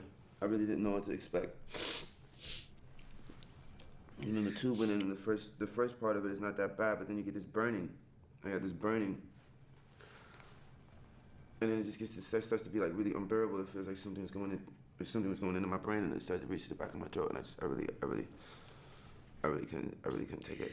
So go for hunger strike if you want. You'll learn real quick after the first time. And I'm just taking part in a demonstration with standard operating procedure for force feeding detainees at Guantanamo Bay. Well, he says Guantanamo Bay, but I'm pretty sure that's typically how that's done. Period. Let me see. Prison force feed hunger strike. Guantanamo Bay. Get more prisoners hunger strike for 100 days. How Guantanamo prisoners Guantanamo Bay. Force feeding hunger strike prisoners. Hunger strike. Damn, it's all Guantanamo Bay. Judge stops force feeding for some ICE detainees on hunger strike. Dun, dun, dun, dun. Yeah, it's all Guantanamo Bay. Execution chamber is kind of crazy.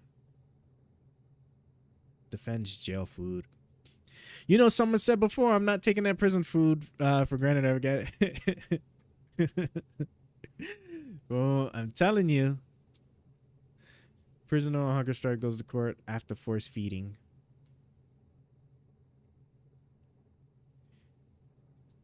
To be on a hunger strike, you've got to condition your mind and convince your mind that food is bad. To have food, to take food, to eat food. Okay, so this one looks a little bit better. You know what? Is defeat. Okay, so maybe I think on Guantanamo Bay, because those are more, that's all like terrorist and stuff. Maybe that's for like the added effect. But is wrong. I guess they do it might be a little bit easier in the hospitals though, because I think they could just like can they just like pop you with like an IV or something and just get nutrients that way? Maybe, I don't know. I have no idea, so I could be totally wrong on that. But I would like to think on the other prisons, like there's probably a easy they probably have some way of like forcing your mouth open, like somehow, I'd imagine. I don't know. Like I knew that there was always the legal process for the prisons have to go through in order to get to this point, but I never actually asked how exactly they actually pull it off. It was never something I ever thought about. What the hell? Did I just... There we go. Alright, let's rewind it back. Let's see. Oh yeah. We're going on the good stuff today. Jesus Christ.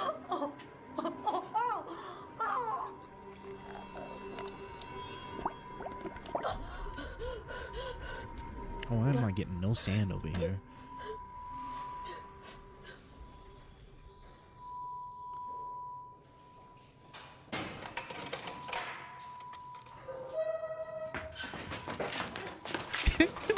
Jesus Christ.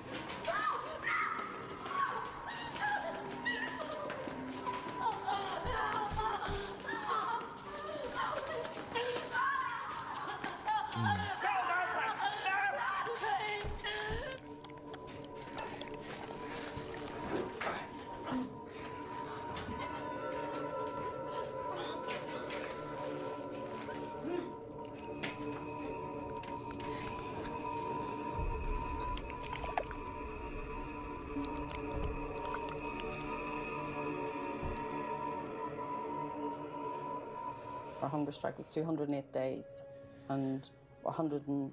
Oh, so they okay, I was gonna say, like, are they gonna play it? was about to say, the death sentence. Well, I mean, hey, if the crime is particularly egregious enough, I guess humanity has agreed that you should not be walking on this planet no more. So, I don't know. I kind of think that I would say the only way we'd go about the death sentence could potentially be needed for certain crimes if it's like absolutely clear rehabilitation will not work for you. Because like you gotta remember, like the justice system is supposed to be a rehabilitative process, right? You commit a crime, you do the time, you learn from your mistakes, right? You hey, you don't do this no more, right? And whatever punishment you get, and then you reassimilate yourself into society, hopefully as a better person that don't commit crimes no more. Maybe I would say maybe if it's your absolute first crime, no matter how bad it is, I probably wouldn't agree with giving somebody a death penalty. Maybe life in prison, and then maybe after like 40, 60 years, we could think about letting you go, I guess. Because at the end of the day, again, I do feel like justice system is supposed to be a rehabilitative process. But I think maybe like there could be a case to be made where if it's really clear you can't be rehabilitated and you are just essentially a walking threat, maybe you probably should get packed up, potentially. I don't know. We'll see. That's my take on it. I don't know. Hold on. I'm about to play the video back in a second. Let me just. Oh, you know something? You're right. Let me.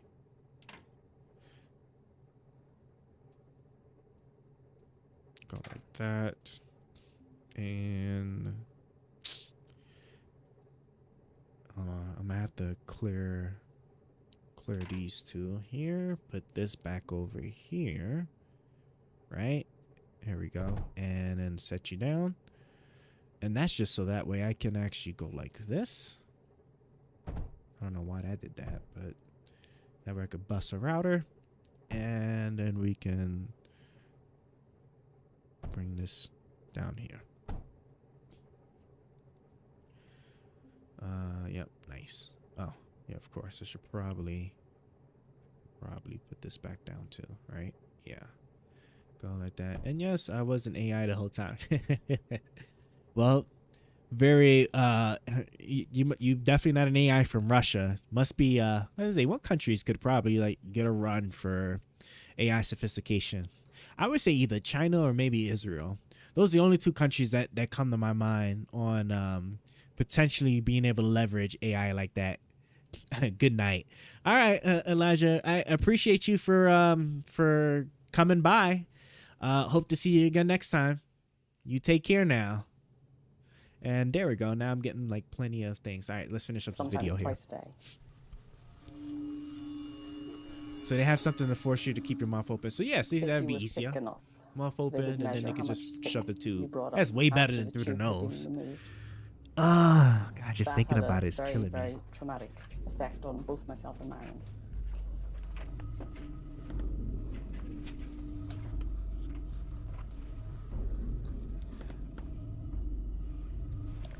Yeah, and then just the typical.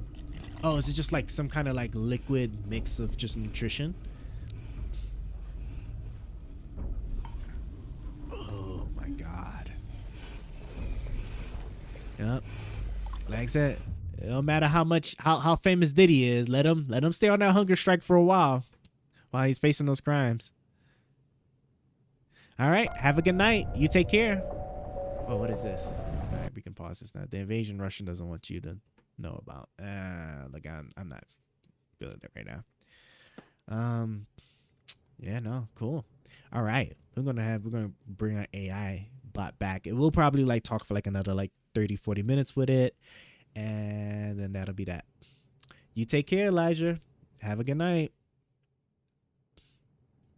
Okay, cool.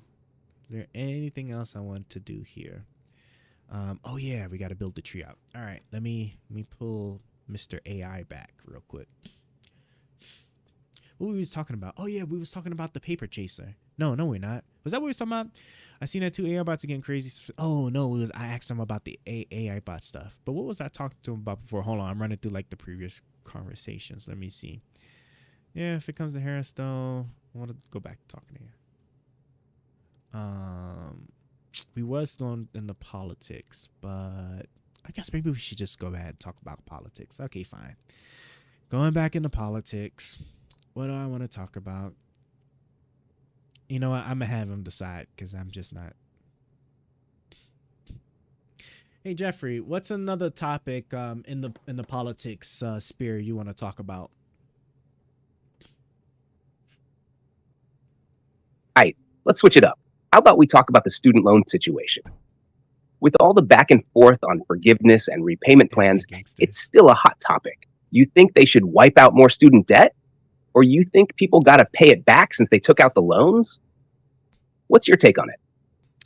You know, student loans. So like I luckily for me, I went to a tuition-free college. So only thing I had to pay for was just like the exam fees, which were like $100 per class's final exam. So I want to say overall, like my college degree only cost me like about $4,000.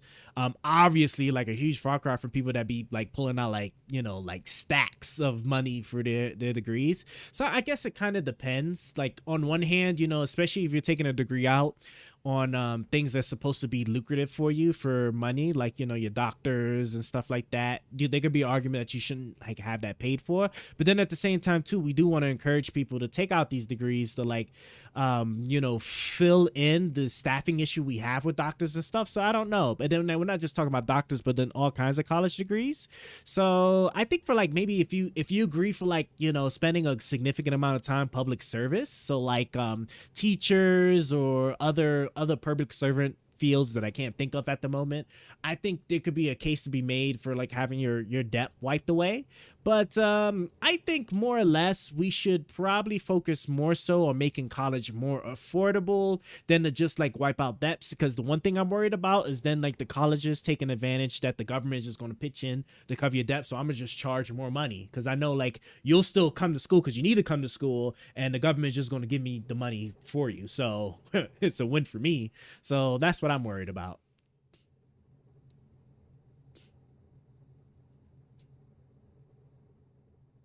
Okay, it's still thinking. That's good. Yo, I hear you on that. You got lucky with that tuition-free setup. But for a lot of folks, it's a whole different ballgame with those huge loans. And yeah, it's a tricky balance. Like, we want people to get degrees in fields where we really need more workers, doctors, nurses, teachers, all that. But if schools know the government's stepping in, like you said, they might just hike up those prices even more. It's kind of like a never-ending cycle. Focusing on making college affordable from the jump seems like the real move. If we keep costs down, people won't need to take out these massive loans to begin with.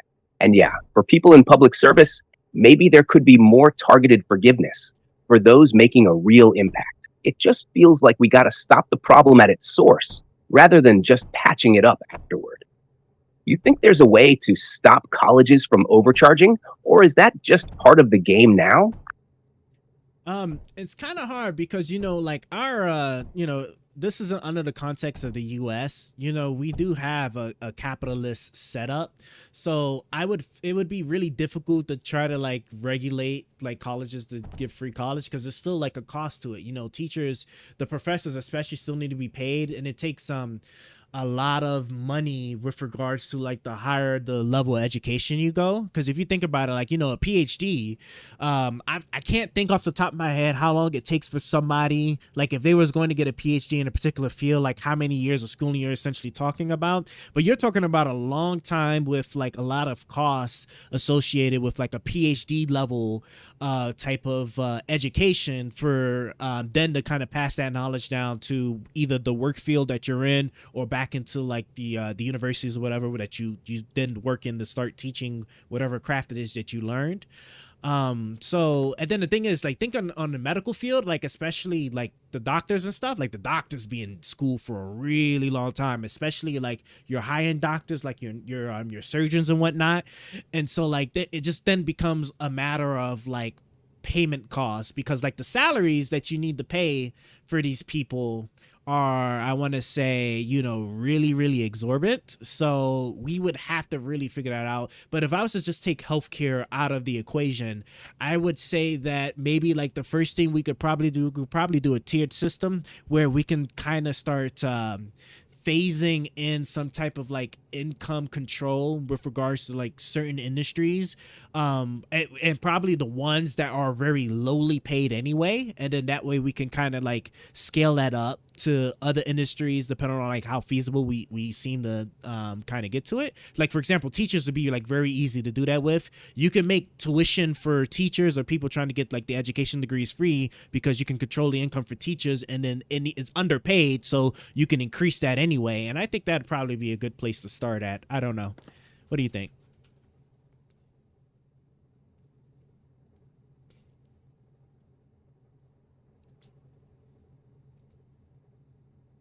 I still think. Yeah, that's a solid point. In the US, with the whole capitalist setup, it's tricky to regulate colleges without running into those cost issues. You can't just make education free across the board without thinking about how professors, especially those with PhDs or specialized knowledge, still need to be paid well.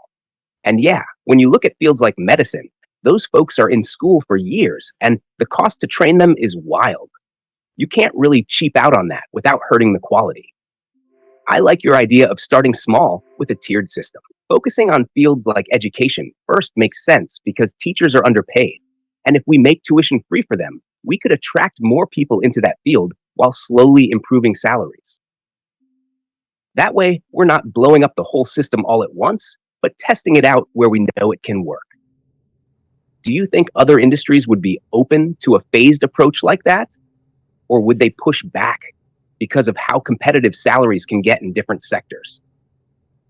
To be truly honest, I don't even think they have a choice because, just think of like this conversation I'm having with you, right?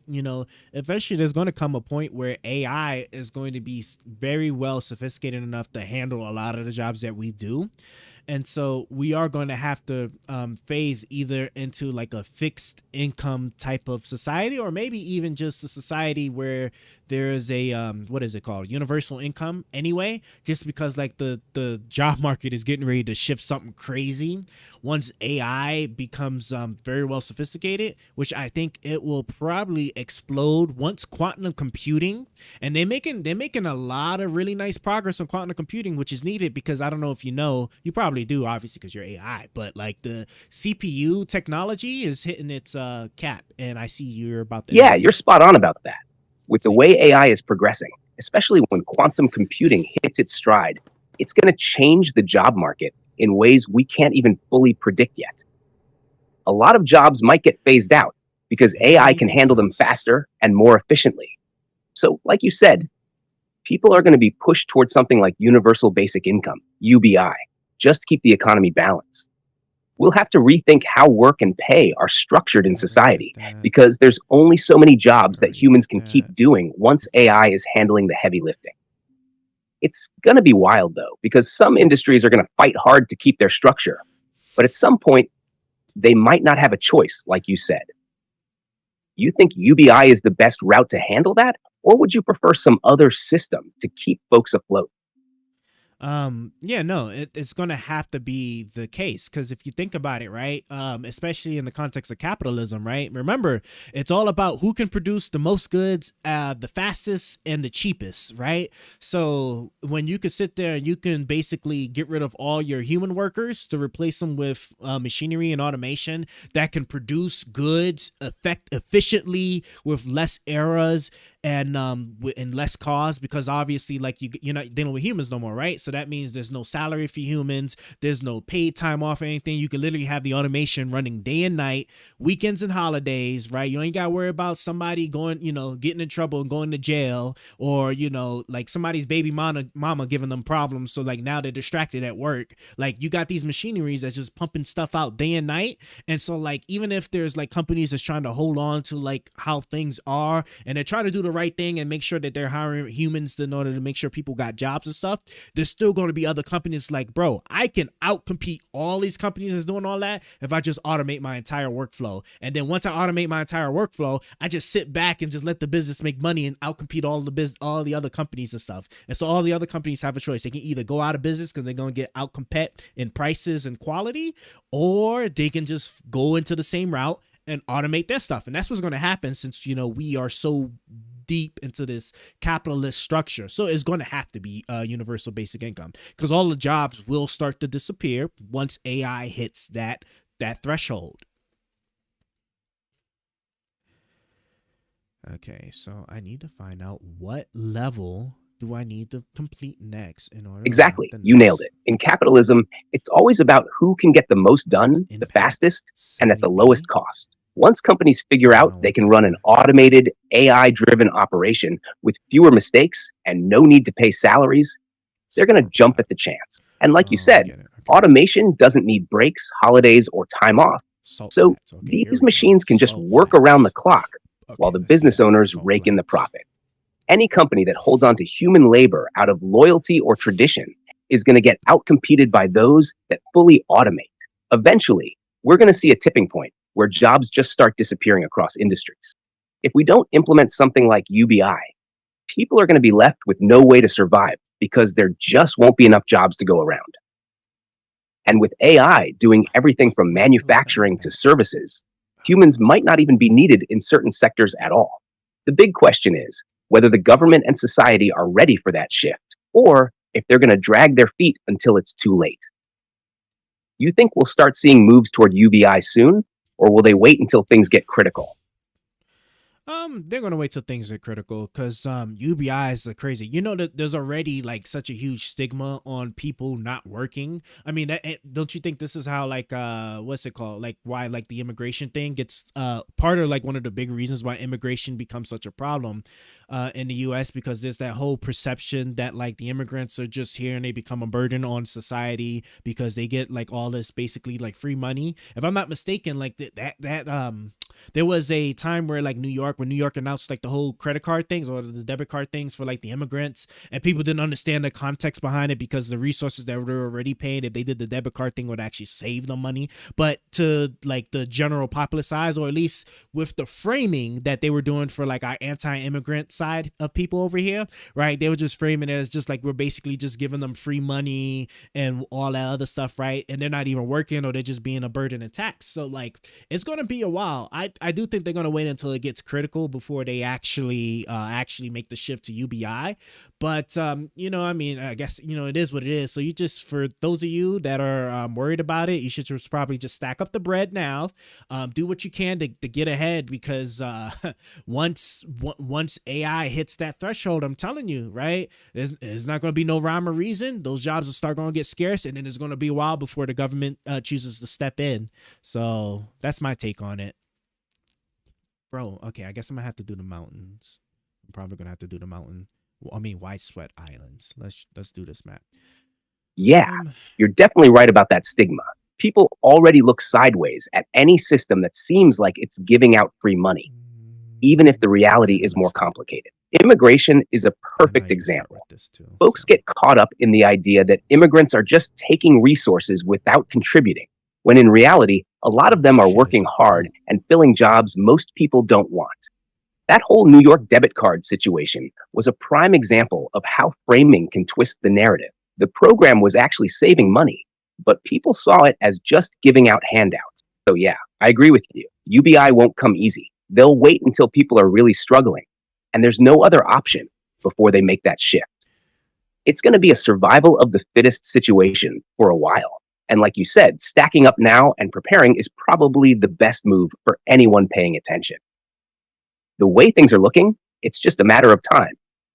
You think there's a way to ease that stigma before it gets to a breaking point? Or is it just one of those things where people won't get it until it's right in front of them?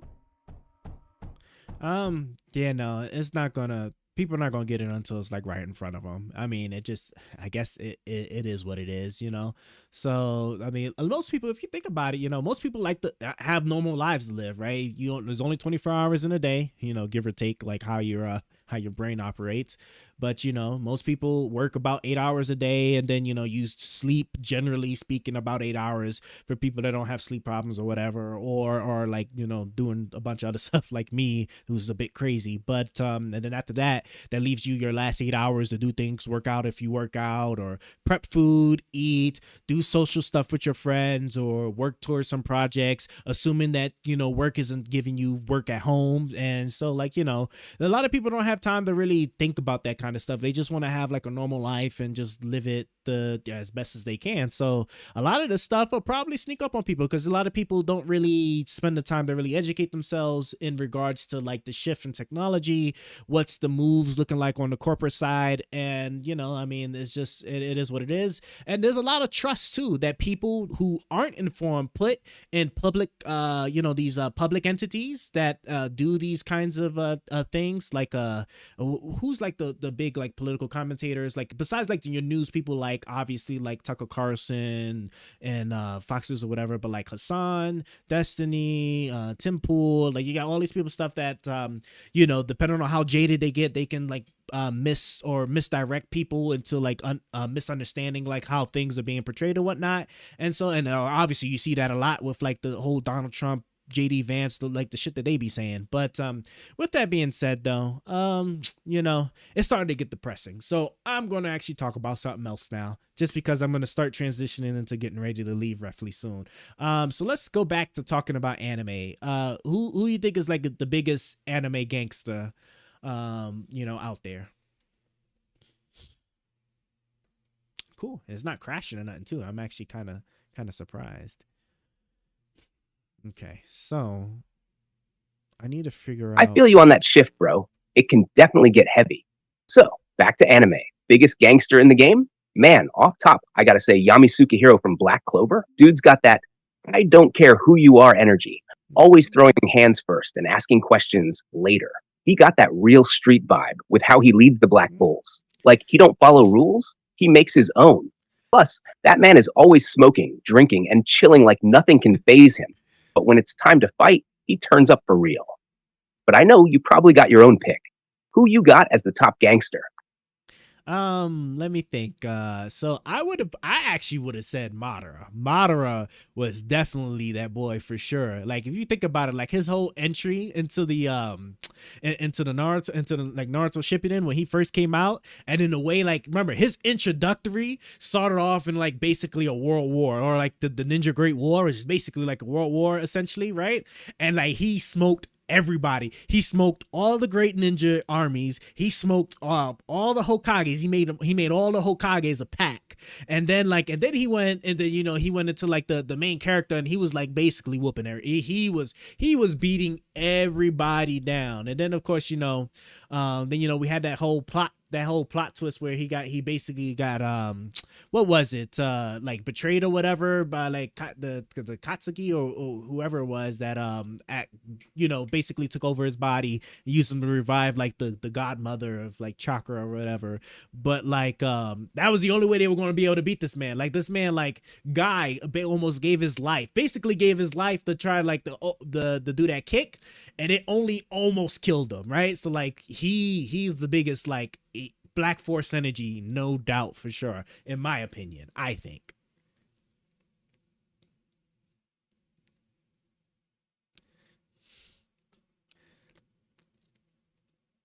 Ayo, Madara definitely came in on straight demon time. His entrance during the Fourth Great Ninja War was legendary. He made everybody catch that smoke. Man didn't even break a sweat, wiping out entire armies solo. And you right, he put all the Kaj in a pack like it was nothing. That level of disrespect was on a whole different level. And when Guy went all out with the 8 gates and still couldn't drop him, bruh, that's when you know Madara was just built different. Dude really had that nobody can touch me energy the whole time. And yeah, the only way they could beat him was through that betrayal with Kaguya popping out. That man Madara was unstoppable otherwise. He's definitely one of the biggest gangsters in anime, for sure. Do you think anyone could have taken him head on without all that betrayal? Or was he just too OP for anyone in the Naruto world? Nah, you know he was definitely too OP because that's usually how they set it up, right? Like if the character's too OP, they gotta set like some crazy ass plot in order to actually pack him up. So nah, he was too OP to get beat any other way. He was not getting beat any other way. So that's essentially how they do it. And then of course, you know, the godmother, right? That I can't even remember her name, but you know, she. Oh, you're gonna interrupt me again. Exactly. Yo. That's the formula. They build up these OP characters to god level status, and the only way to stop them is with some crazy plot twist. Madara was so broken that the writers had to pull that wild move with Kaguya just to get rid of him.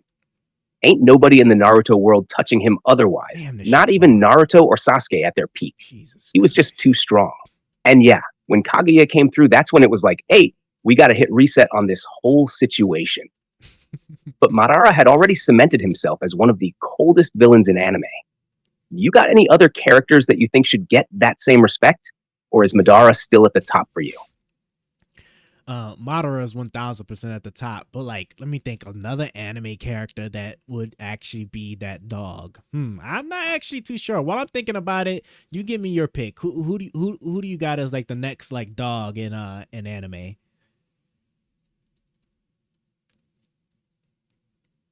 Bet. So if we're talking about someone else who's that dog in anime, I got to go with Escanor from Seven Deadly Sins. Man, when that sun's up, he's walking around with that same I'm him energy. The way he talked to Meliodas, like, who decided that? While he's just flexing on everybody. That's pure savage energy. And when he squared up with Esterasa, bro, dude was taking hits like it was nothing. Then just calmly bodied him. Escanor got that king level confidence and backs it up every single time. You could say he's the closest thing to Madara's type of disrespect, just on a different power scale. You think Escanor ranks up there or not? Oh yeah, no, I don't even know. I didn't even think about the seven deadly sins for sure. Yeah, for sure. Like Escanor is that man for sure. Like, and then the arrogance that he be having, bro, would be so funny. But he could back it up, and that's the thing. Like, it's one thing to just to talk ish, but when you can sit there, you could back up what you're saying, and you down to whatever, throw hands, somebody disrespect you. Psh, yeah, absolutely. Now Escanor is definitely up there. I'm trying to think, man. I cannot think of like who else would probably be like that man. I mean, Aaron, you know, Aaron was definitely the GOAT for sure. I think Aaron was for sure like his like we talked about it before, right? The way he just like was basically about to wipe out all humanity. Like that they all had all his friends and stuff had to like pitch in to stop him. It was crazy. But the writing in Attack on Titan, fantastic for sure.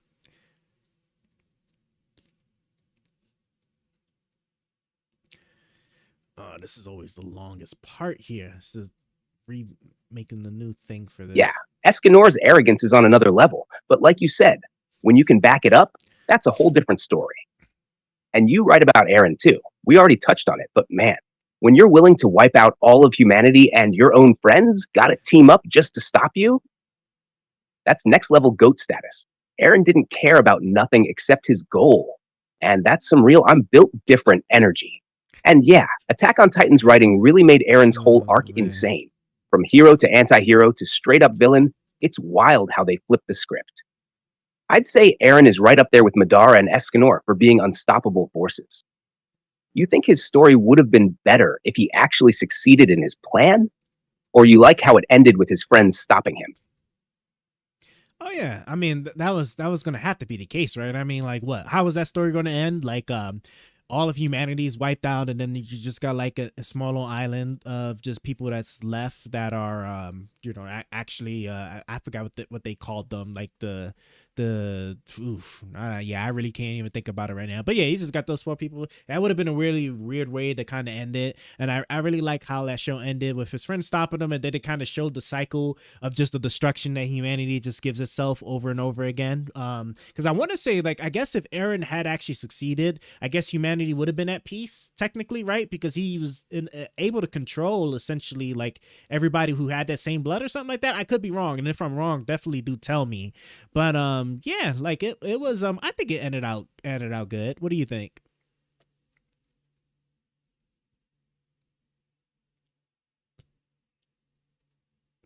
Man, I hope this works. Nah, you're right about how it would have been a weird way to end it if Eren had just wiped out everyone and left that small island of Eldians, or the subjects of Ymir, if I'm remembering right. Yeah. It would have Subjects of felt too Ymir. one-sided and almost too easy, like, well, that's it. Eren won, everyone else gone.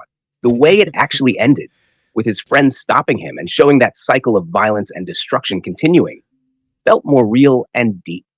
It hit on that theme of how humanity can't break out of its own mess, no matter who's in power or what they try to do. If Eren had succeeded, yeah, there might have been peace for a while, but the cost would have been too wild, completely erasing everyone else just to secure that peace. The way it ended, it showed that even though they stopped Eren, the struggle for power and peace is never ending. It's that bittersweet reality that keeps things moving. I think it was the best ending they could have done, though. You cool with how it left things open-ended, or you would have liked more closure on what happens after Eren's gone?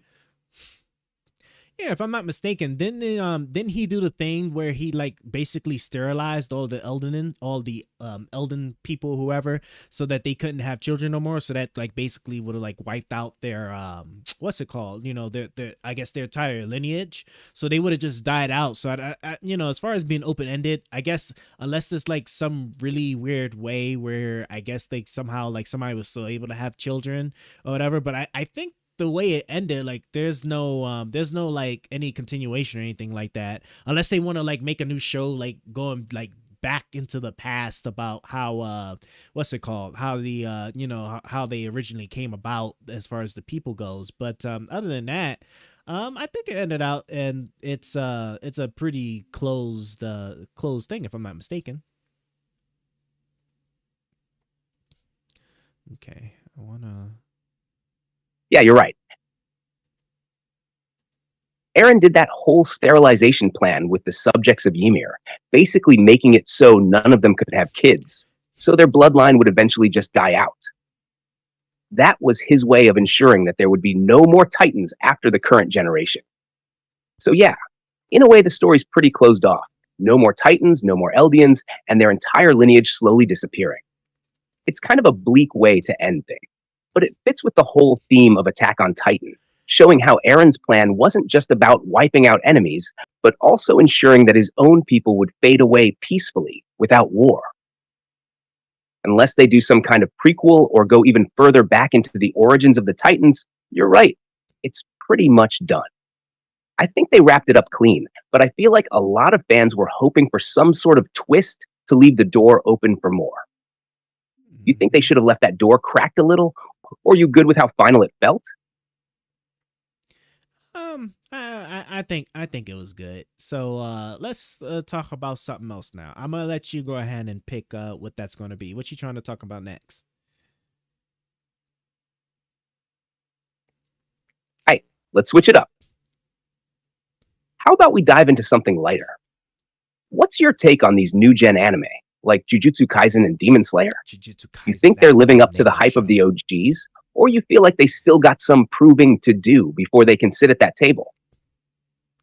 Nah, like they don't get me wrong, like they definitely be hitting it off like with some good quality stuff, because you know at the end of the day, like we all like a good anime show that does a lot of good boxing, and Jujutsu Kaisen was definitely that. Like they be they be throwing hands in there, but I don't think there's gonna be any animes that really compete with like the OGs like Bleach and Naruto. Obviously we're not gonna have anything that's like quite competes with like DBZ, so I mean we can take that out of the equation. But I'm trying to think like what else is good. Black Clover, I personally really do like Black Clover and My Hero Academia, that are really good. But yeah, like the OGs got, and then I think about it, I mean DBZ and One Piece are still going, so I don't know. I'm kind of feeling the new animes, but like they ain't like the OGs in that regard quite yet. So they still got some proving to do, but they doing good though. They are doing good. I will give that to them. Okay, I feel you, fam. These new gen anime definitely come with the heat, especially when it comes to throwing hands. Jujutsu Kaisen be giving us some of the best fight animations in recent years, no doubt. And Demon Slayer? That show is visually fire too. Oh, but yeah, it's hard to compare them to the OGs like Bleach, Naruto, and of course Dragon Ball Z. Those shows are legendary for a reason. They just built different, you know? And yeah, Black Clover and My Hero Academia are holding it down, but it's like these new shows haven't quite reached the same iconic status yet. The OG's got that long history, deep storylines, and character growth that the new gen's still got to build up to. I think the new shows are heading in the right direction, though. They're keeping us entertained for sure, but they ain't touching the level of Naruto versus Pain or Ichigo versus Aizen just yet. You think any of these new gen shows got the potential to become future OGs? Or you think the golden era might be behind us? Nah, let's just look at Attack on Titan. Attack on Titan snuck up as like just like a beast of an anime show for sure. Like because this is another thing too. Like it's one thing the boxing, they do be boxing a bit. And they do got some key moments, but like also that pen be something crazy when it came to like how Attack on Titan like through that whole story. So like, you know, I think Attack on Titan is definitely like going to want to be one of those like golden ones that's definitely going to stand out. But yeah, I mean like I can't think of any ones that like really had like some really hella good like fight scenes. Like the Naruto and Pain was definitely crazy. Madara basically packing up the whole ninja army was definitely like just peak type of like fights. And I can't think of something like that when it came to any of the other especially newer gen shows. This isn't to say that they don't exist because I haven't watched all of them obviously, but with that being said though, like, you know, they have a lot to prove, and I haven't heard of some fight scenes being crazy except for that one in the Demon Slayer one you did talk about that was like the artwork. That's what happens when you give the animators an unlimited budget for an episode, bruv. Let me tell you, crazy. All right, I gotta get my supply line going because I might run out of supplies with everything I just did. So, yo, you write about Attack on Titan. That show really snuck up on everybody and turned into a straight up masterpiece. It's not just about the hands they throw. oh no, It's that storytelling, the plot twists, and the crazy character development that really put it on a different level. That pen game is just unmatched when it comes to making you feel every twist and turn. Aaron's whole journey alone, man, that's going to be talked about for years. But yeah, when it comes to pure boxing, Attack on Titan had its moments, but it's the emotional weight and storytelling that make it stand out more than just the fights. You're right about Naruto and Madara, though. Those iconic battles just hit different. The new gen still got some crazy animation, like that Demon Slayer episode with Rengoku, but it's like you said, those peak moments from the OGs are still on another level. It's definitely going to take a lot more for these newer shows to hit that same legendary status. I agree with you there. Maybe with more time and crazy fights, some of them might get there, but right now, it's still the OGs holding the crown. You think we'll ever get another anime that will shock people the way Attack on Titan did with both the story and the fights? Or was that one a once-in-a-lifetime type of show? Nah, I think I'm sure we're gonna get some more shows depending on like how things go with Japan. I think like right now they're having a population crisis if I'm not mistaken. But as long as for sure, Japan always got something cooking, and you know they'll drop another banger eventually. Oh, no, as long as they keep pushing boundaries with animation and storytelling, we're bound to see some new shows that hit just as hard.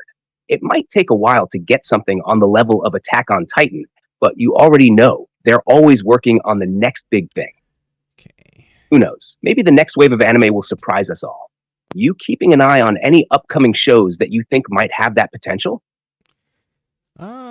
You know, I haven't really been able to watch any new shows quite like that.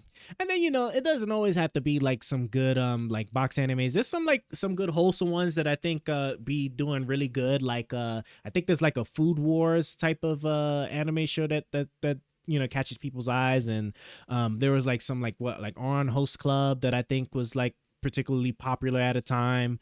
I think as far as like non like boxing animes go, I think I did really like the Spy X Family was a particular favorite of mine. I really like the characters, but other than that, let's go ahead and let's talk about something else. You can now switch the genre or like the range of topic if you want to go back into politics or something else.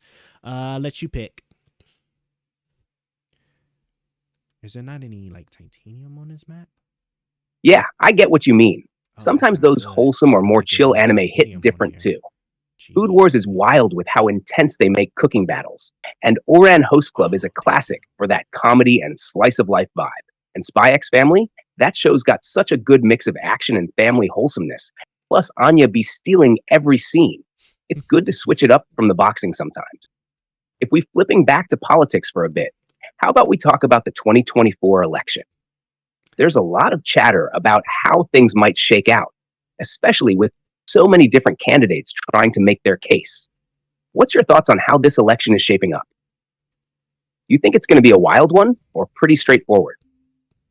No, this election is going to be absolutely crazy. Haven't you seen all the laws and stuff that the some of our Republican states have been passing? Like the one in Georgia is like particularly crazy. Like now making it a requirement to hand count all of the ballots, when I don't think that they've ever had a accurate hand count ever since they've ever tried it, because like when you're trying to like hand count millions of ballots, like you if I'm not mistaken, like you will almost never have a case where the hand count matches precisely like the machine counting, just because like hand counting ballots is always just prone to like mistakes and errors and stuff. Because you're trying to think, right, bro, like you're talking about like 3 million votes or 3 million paper ballots, right, that you're gonna have like a group of people that's just gonna sit there and just hand count. Like somebody's going get tired, bro. After like the first after the first couple of hundred, I'd be like, all right, dog, I don't even know if I could keep doing this. This is just wild. So you got that. If I'm not mistaken, didn't Nebraska try to like change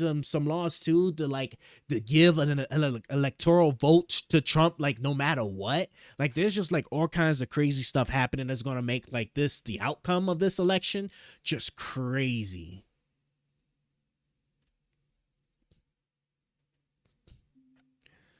Okay, let's go like this. Yeah, this election is shaping up to be wild, no question. That Georgia law about hand counting ballots, it's going to be chaos. Like you said, hand counting millions of votes is a recipe for mistakes and delays, especially when you're dealing with human fatigue. The longer they go, the more errors are bound to slip in. Plus, it just opens the door for people to challenge the results even more, which could lead to a whole mess of legal battles. And Nebraska, if they really tried to lock in an electoral vote for Trump, no matter what, that's just another example of how some states are trying to pull moves that'll affect the overall outcome in ways we haven't seen before. It's like every day there's something new that could flip the script. This election is going to be unlike anything we've seen, especially with all these new laws and potential challenges. You think we're heading toward a big fight over election legitimacy? Or you think it'll still hold steady despite all the drama? No, it's what you're calling. If I'm not mistaken, like Trump's already doing everything he can to make sure that the integrity of the election is going to be questioned no matter what. So, I mean, it's just up to us to just make sure that we can avoid some crazy laws that's going to make that like very likely. But then also too, we need to try and do our best to actually show out the vote, because if we don't have the numbers, strong numbers, in like giving Kamala Harris to win, then we're just gonna have more chaos when it comes to the whole election. Because if I'm not mistaken, like wasn't it the case of like Florida? Wasn't it like with Bush versus Gore? I think where like it just came down to like some stuff in Florida where like it ended up just being given the Bush just because of like, you know, there was just small enough ballots that they were able to like change up in the court system. I mean, you know, it's that kind of stuff where it's just like, bro, I don't know how they're gonna quite pull this off, but as long as we got the numbers to show it out, we can probably stave off the illegitimacy attacks. Oh, that's not good. Let me figure this out. That's not good. Let me stop this. Yeah, you're right on point. Trump's been setting the stage to question the legitimacy of the election for a while now, and it's going to take a huge turnout to counter that. If people show up in big enough numbers, it's harder to challenge the results. But if it's close, like that Bush versus Gore situation in Florida, that's where things can get messy real quick. That whole 2000 election came down to a recount and a Supreme Court decision. And it's wild to think we might be heading for something similar if we're not careful. Like you said, we need a strong, undeniable turnout for Harris or whoever ends up as the nominee to avoid all the legal drama that could drag this election out. It's crazy that we're even at this point where election integrity is such a huge focus. You think there's any way to make sure people trust the results again? Or is it just going to be chaos from here on out? Once Trump loses this election and he gets packed up by the legal court system for all those crimes he committed, it's not going to be until then that maybe we could start seeing some return to normalcy about the trust in our elections. But yeah, I mean, I guess it is what it is until that happens. So we'll have to wait and see. I don't know. What else you want to Yeah, talk that's about? real. You hope. Once Trump's out of the picture and gets handled by the courts, we might finally start seeing a shift back to some kind of normalcy with election trust. It's wild how much one person can shape the whole narrative around elections. But once that chapter closes, people might finally be able to move on. Until then, like you said, we just got to ride it out and deal with the chaos. It's all about making sure folks stay engaged and show up to vote, no matter how messy it gets. Hopefully, after this, we can start rebuilding trust and get back to focusing on real policy. You think the Republican Party will bounce back and shift focus after Trump? Or is it too far gone at this point? No, it's too far gone. If we gotta wait for Trump to like get out of the picture before things will be back to normal. Yeah, I feel you. The party's too deep in it right now, and it's probably going to take a minute for them to rebuild and shift focus. It's like the whole foundation's been changed, and it'll take some time before they can move past all the Trump influence. Ooh, Yes, we'll cockfighting, just have to website, wait and cockfighting. see how things play out in the long run. In the meantime, just got to stay focused on making sure we're moving forward. Anything else on your mind you want to chop it up about? I don't know. I want to say this just about wraps up today's conversations. I appreciate you, Jeffrey, for stopping by and holding the discussions. It was like fantastic. Your ability to assume the personalities that we discussed about before we started this. So I'm looking forward to doing this more often in our future streams once I figure out a few more tweaks to make, and as well as to kind of getting a good idea of like what other topics and stuff to talk about. So unless you got anything else you want to talk about real quick before we wrap it up, I will talk to you again soon, fam.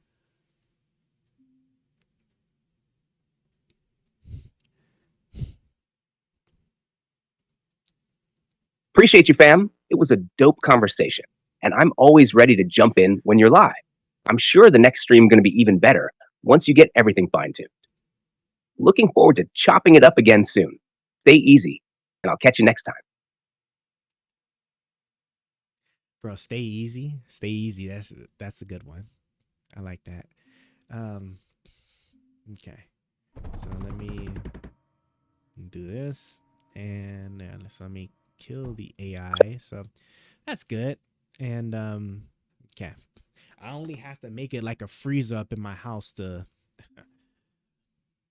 make it so that like some stuff is a little bit more consistent or safe. Okay, so what's the first things we need to do? Well, first off, I need to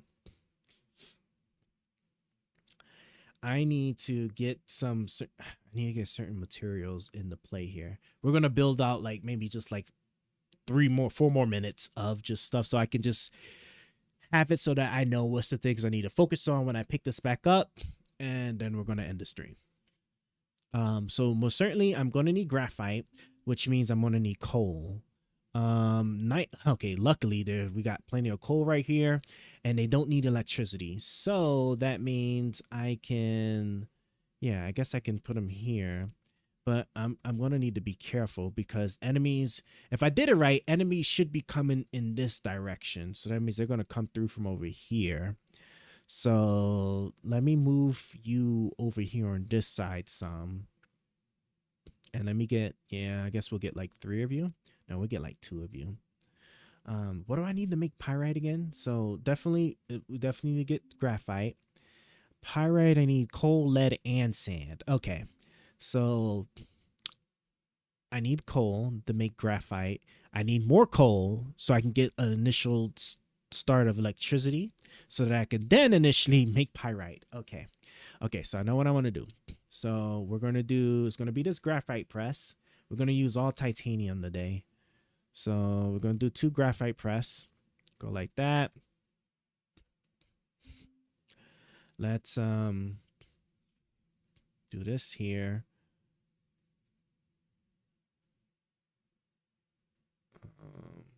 Oh, and it's so cool that he knew about man, he knows about everything too. Like Anya. Anya's like my favorite. She's like my favorite like little character for sure in anime so far. Like she's just, her personality and stuff is just so amazing in the anime show. It's like it's phenomenal. So I said Spy. I think it's called Spy X Family, and I don't know. I've kind of taken a liking to it for sure.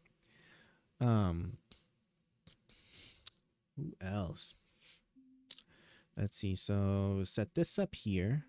So let's go like that. Let's go like that. Cool. So that's done.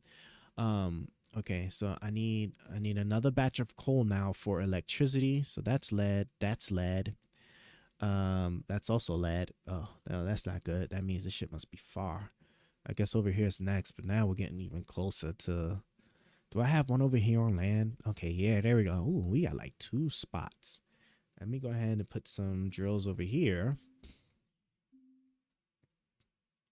So let's go here, here, and here. Yeah, I mean, it is what it is. We might make more someday, but it won't be today. And I guess here it could be my initial electricity field stuff over here. But I need to make that supply go up to here because this is probably where I want to make the pyrite. So let's put more drills. So after I get these initial things built first, then we'll be in good shape to kind of end the stream. Yep. Okay, so I don't want to do this. I guess I can go like that. Yeah. We'll just go like that. I'll bring it all over here.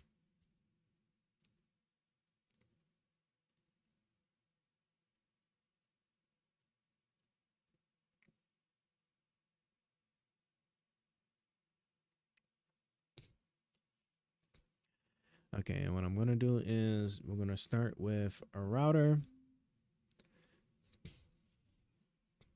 I'm going to start with a router because I need to focus on pyrite. Then I could do pyrite. Then I could do cryo fluid because I already have titanium, so that I could reinforce some titanium supply, make the cryo fluid. Then I can make the differentiator that could then give me a lot of electricity. But I need that stuff in that order first.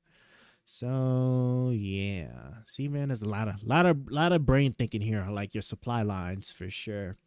But cool. So we get this. Or did I want to do an overflow gate? Let me think about this.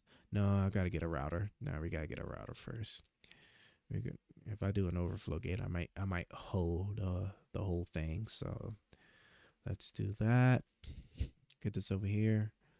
Man, I tell you, playing this Mindustry game requires a lot of forethought for sure. Let's go to this here. Bring 2 of these down. I guess I can put, with our router, and then where's our little coal? Let's make 2 quick combustion engines, right? Okay, cool with that there. And then over here we make the pyrite mixer, which I guess will like 2 for now, right? Yeah, we'll do 2 for now. But I'm gonna have to make y'all come over here, right? Yeah, probably over here. Right? Yeah, I think over here. So, all right, let's start with, and the hard thing is that it's always because it needs 3 supply lines, right? So 1, 2, and then I gotta always get a side one. So that means I can't even put that there. I gotta actually put it. I need 2 spaces. So now the most I can have over here is 2, which I think 2. I mean, we did have 3 in the other one, but we're gonna have to get away with 2 for now until we just get we're gonna have to make a whole new line somewhere at some point. Man, planning this stuff out all in one go is always such a pain. It is always such a pain. So let's go like that. Cool. Okay, where do I want to go now? So the next is going to be, yeah, I mean, I guess I could just go ahead and just do the stuff now, right? Where I just have it just like this. Yeah, where I have it just like this. For sure. Okay. So I'm going to need to do this. So that way those two lines come in without no problems. Going to need to do that. And I guess I'm probably going to need to do it like this as well. Or do I want to go the other way? It probably just be better if I just go the other way. We're just going to go the other way instead. Yeah. So let's actually just, I don't even have to worry about this one, but I do need to do it over here. Right? Because then if I have the router going this way and then the router going this way, yeah, there we go. I do need to put that there, but now we're talking, right? Yeah, because you're coming in from this line, so I don't have to worry about it for right now. And there's nothing coming there, nothing coming there, because you're just going to be going through and through. Yes, okay. So this is coal, and luckily we got a lead supply right here. I don't want to build too much all in one go, but looks like I ain't gonna have much choice. I guess it'd probably be cleaner if I actually make it go through this direction though. So yeah. So I take that back. So I'm gonna have to put this here. And then I can have sand, and I guess I can technically have sand come through there as well. Sure, whatever. So I guess I'm gonna put that there then, and that way we can, we'll have sand come up into there. All right, yep, that'll work. So then we go like this, and then we go like this, and all right, everything's looking good, fam. We are looking good. So now let's go ahead and let's do our let's go ahead and get the lead supplies going. That's gonna be a hard one. I can't have that there. So let's redo this. Let's go here, here, and here. Yep, we can go like that. We can go like that. They're all still seen. Cool. All right, this. All right. Yeah, we're almost done. Don't worry. We are almost done here. Go like that. Cool. They're all good. And then now we can do some sand. Right? Get some sand builders over here. So like what? Like this. All right.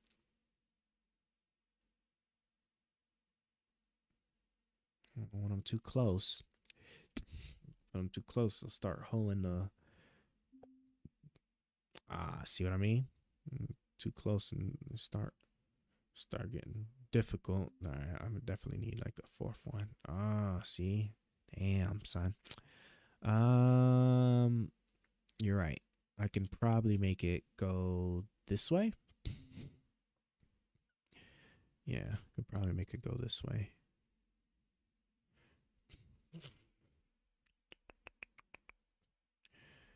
And I can actually put coal into there, but we're gonna see what this initial one does first. Okay, let's get some more sand, and then we should be in good shape going forward. Hopefully, we'll see. We'll see how it works. Yeah, that should be good enough. Almost. Damn, fam. I guess I gotta make it go down some. All right, you know what? I don't like it here at all anymore. Now we're just gonna put them all the way over here. So I'm kind of getting annoyed that they're Oh, I guess technically I could just, I can't just drill it just like that, right? Yep, drill it just like that. There we go. We got our initial 6. And let's let's go ahead. Can I get you guys to do, yeah, I might as well. I mean, keep it clean, right? Yeah, do that. And then now we're almost done. We're almost done here. Once all of this here is built, we can stop right here and see where we're at. And then I guess, yeah, I guess I could start with a few batteries here like that. And then build some large nodes. Yeah, put one here. Right, do you reach? You almost reach. Let's go like right here. Okay. All right, because I don't have much time, so. Okay, let's start with the coal.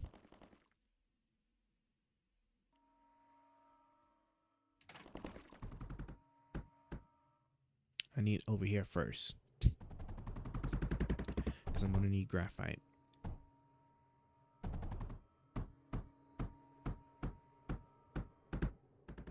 Okay. Alright, so next is this stuff here. Come on. Got 13 seconds left. It's actually building a lot faster than I would have thought. Cool, cool, cool, cool. Cool, we got electricity.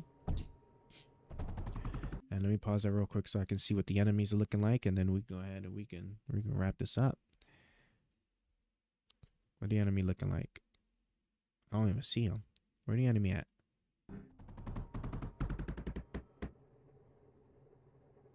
Says he's over here, but I don't see him.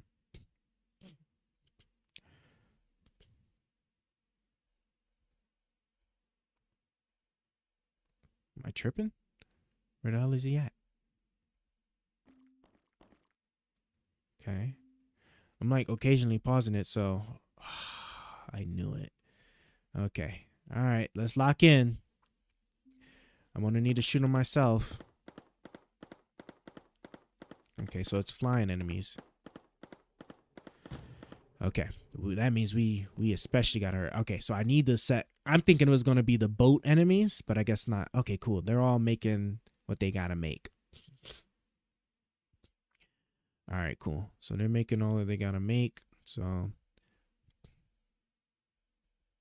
oof. That shit already ain't even looking like it's doing a good job. All right, so we're gonna make some stuff for the anti-air, and then we'll call it a day. Let me just pump that just like that. Yep. So that'll be okay. So for anti-air, luckily I do got some. Yeah, I got some lead over here, and I got some lead over here. But we'll just stick with the lead over here for right now. Yeah. So let's make some good anti-air weaponry, and then we'll kill the stream. Yeah, let's kill the stream.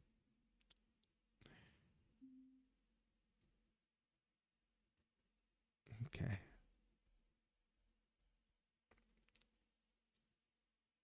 So I am going to, excuse me, sorry guys, I heard that one. I'm like a little bit congested here. Yeah, let's get like, let's get like a few over here. Yeah, because I'm gonna do like 2. Let's get like, like wiped it out by mistake.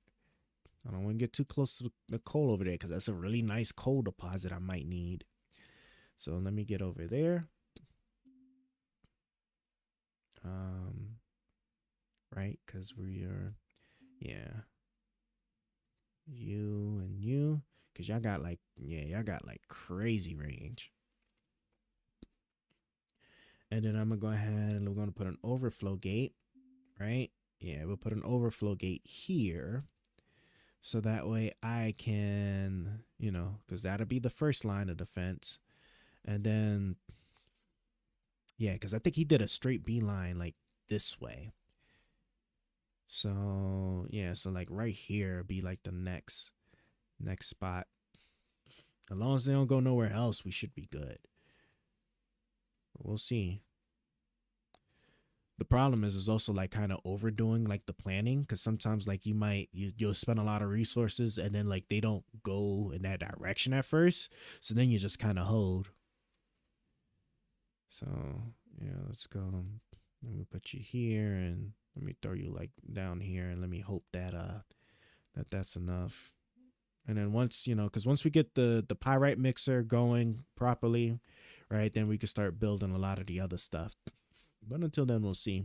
So I might just actually need to focus on a lot of air stuff. Can the electrical ones even hit? Let me see something. Ground air. Fire small shells at ground enemies over long distances. Oh yeah, that is big. These ones set some on fire. Wave, I don't think it hit. Oh, it can hit. It can hit air targets too. Might have to use that one. But I don't think any of the electrical enemies can hit air targets. Yeah, they can't. This one captures them, but it has a lot of electricity. And then this other weapon is the only one I have, and that one can't hit air targets. So it looks like the salvo is going to be the one we're using mostly today. Okay. Let's all right, so we'll build. Yep, so we'll build this out real quick, and then how much electricity are you even generating? 114. Yeah, that is not much at all, for sure. Okay. Let's get the anti-air.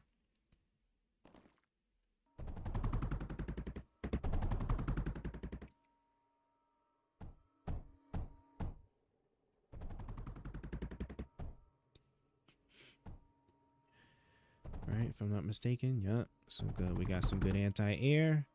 All right, awesome. So all right, let me just put the thing to make the pyrite thing go, and let me stop the supply from base, and then we should hopefully be good. So all right, so let me, you could just turn it off, can't you?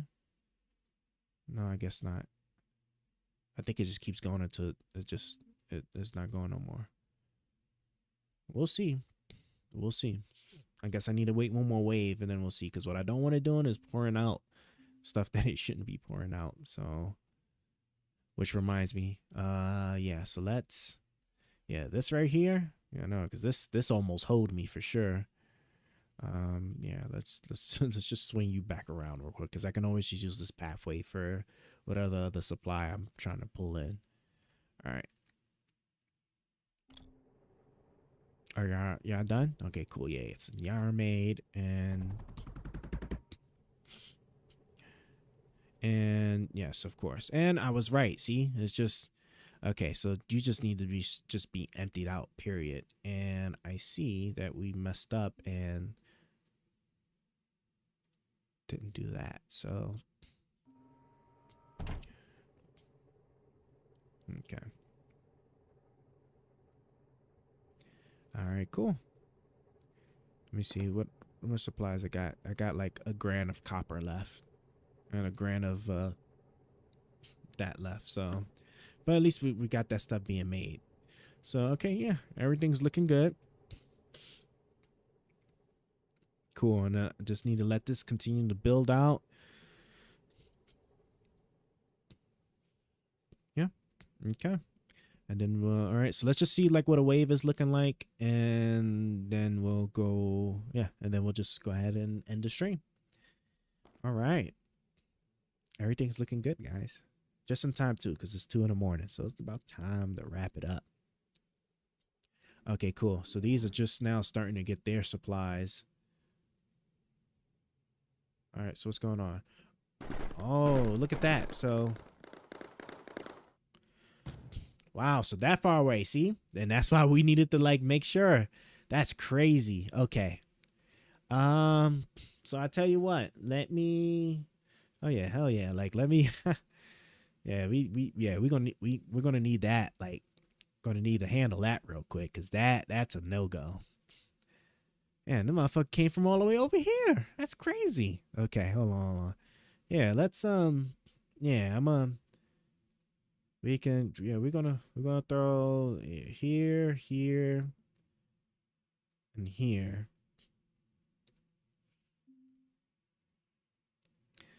kind of go like down here, go down like right here.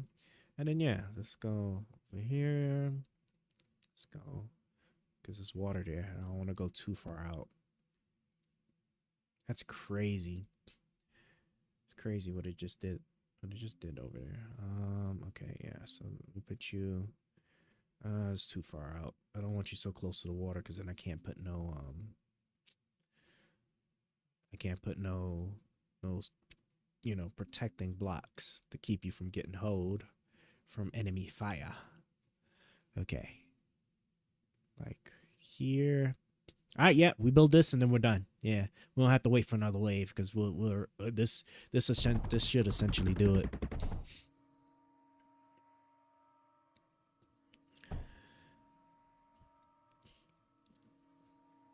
Oh man, my head's a little like lightheaded. I don't know why.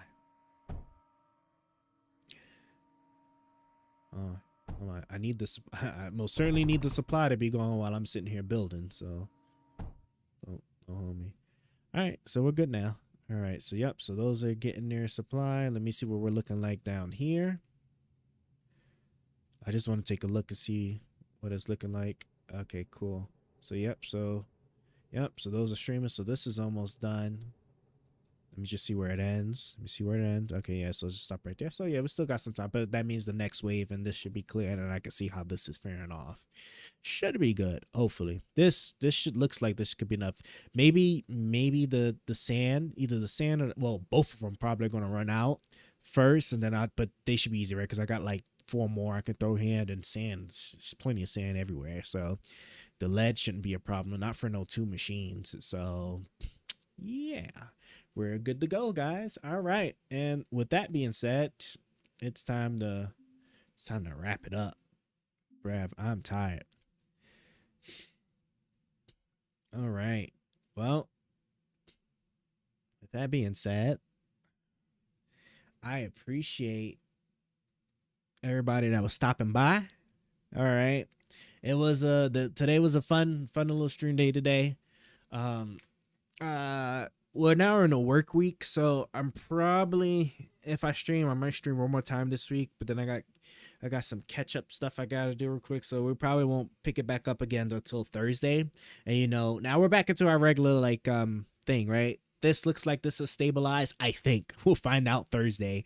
But Thursdays and Sundays is typically I try to do the religious streams. It's only today just because I was just like, it's whatever. I got a lot of stuff happening in the background, guys. So there could also be like some major blips in streams too, just because once all my hardware comes in the mail, we're gonna be rebuilding a lot of stuff. So I'm not going to mess with the stream setup, though, quite yet. That until like maybe a month from now. A month or 2 is probably how long it'll take before I get my NAS, because I'm building up my own little custom NAS, which if you don't know is a network. It's basically like, just think of it like a server, like a little home server. And my goal is, just because I got a lot of AI stuff I want to like start building that I need to like build up my own solution for. I want to be able to, the thing that would really help my streams is if like all those encoders that I do, if I can just offload those to another system, because I don't want to have to buy another desktop computer. I might end up buying another desktop computer, but maybe that's like another year from now, because the 5090 is getting ready to come out. Once NVIDIA's 5090 drops out, we'll start planning like maybe like half a year out from that moment on potentially getting another desktop computer. But because then after that, once I get that with a 5090 and then my home NAS built, we're done. We ain't gonna be buying no more computer stuff at all from this point forward. We'll be straight. We'll have 2 desktop computers. We'll have a home NAS that's gonna be able to take a lot of workload off of the stuff that we're doing.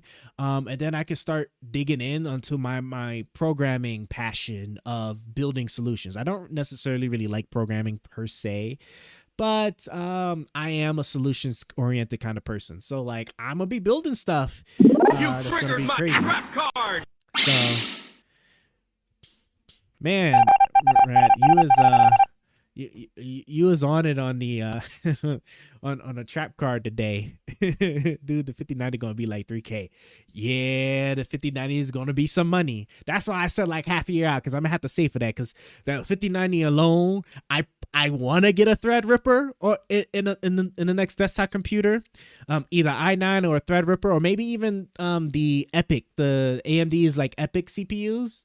It's gonna be some money. It's gonna be some money. It's gonna be the one desktop computer that I get, where like for the next 10, maybe 12 years, as long as nothing physically breaks, I won't have to buy another system no time soon, right? Because even when quantum computing, because we're still a long way from quantum computing being done, let alone getting to like consumer, like home level type of use anyway. So yeah, a 5090, if I get a 5090 and a really solid beast desktop computer, that's it. We done. I'm gonna run like four what you would call it, like Samsung Odyssey monitors on it with a 5090 for sure. But yeah, like I said, we got a lot of stuff building out, and I do promise everybody though that stops by, especially the ones that be hanging around a lot, once I start getting some of these solutions made, you guys are definitely getting VIP access for sure. Like there was one solution that I was making for a game that the game closed though, but it was actually an AI solution. What it was I don't know how much people are into like with the MOBAs, but I had made a website where you could feed your desktop video footage to the website, and I trained it on all of the images of the video game, so it'd be identify the characters, the items, and then it had all of the internal stats of them. And the way I would do it is that you would show like the little menu screen where you show all of the characters, right, and all of the menu builds that they have. It'll take that, then like it can run the stats to show you like what's the strength levels of all the enemies. And so then while you're playing, when you come across like an enemy that you're fighting, it can show you like the stats right now to show you like if you have a good chance of beating them, like how strong you are compared to them, or whether you should probably just peel back and play it safe. Like it was deep. I was working some really cool stuff that would have blew up if I like finished it, but the game, the goddamn makers of the game closed it down. So and plus I kind of just dropped it because like it's hard. Like building AI stuff is so hard, because let me tell you something. There's you got data and solution. I can do the solution part. I can create the background stuff on all the logic and stuff to make that kind of stuff work.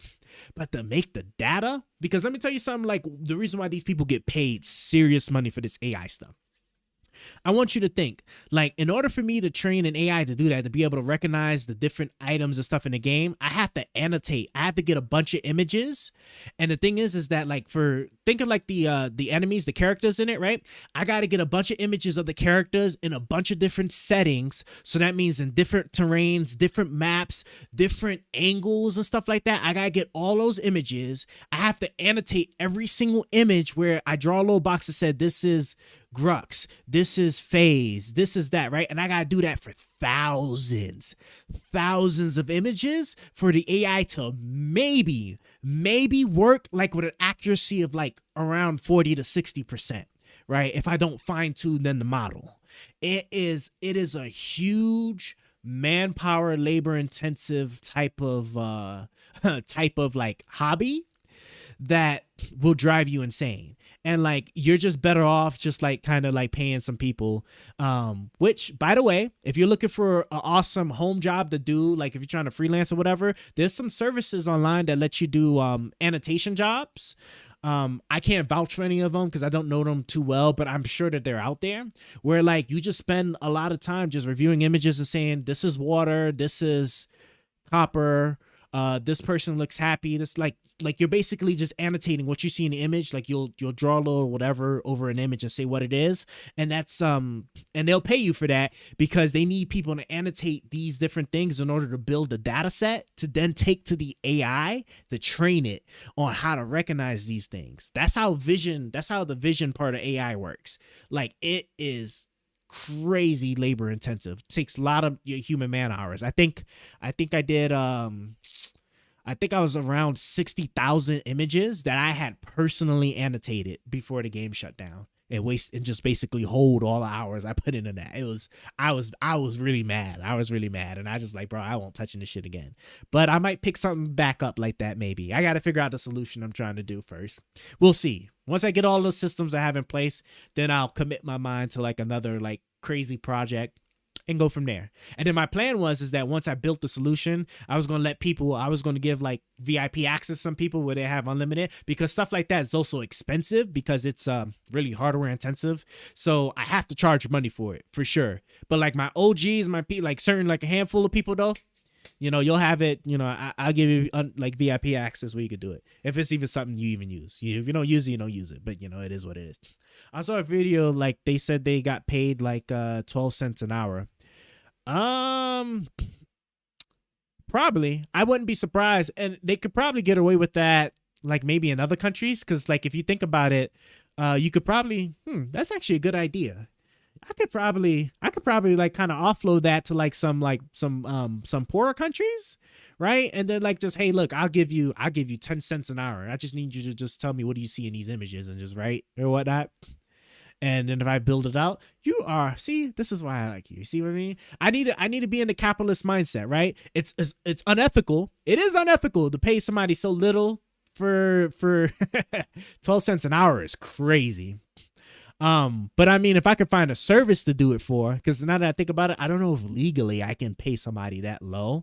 Maybe I can contract. I think I might be able to get away with it if I make it a contract instead of like actually, yeah. I think maybe I'd have to look into the legal stuff behind it, because now that I think about it, that might be actually legally hard to pull off, but we'll see. I'm sure there's probably loopholes and stuff. I gotta get my mind into like the same mindset as our corporate entities that do whatever they can to rip people off and like, you know, take all of the, you know, resources and benefits as they can.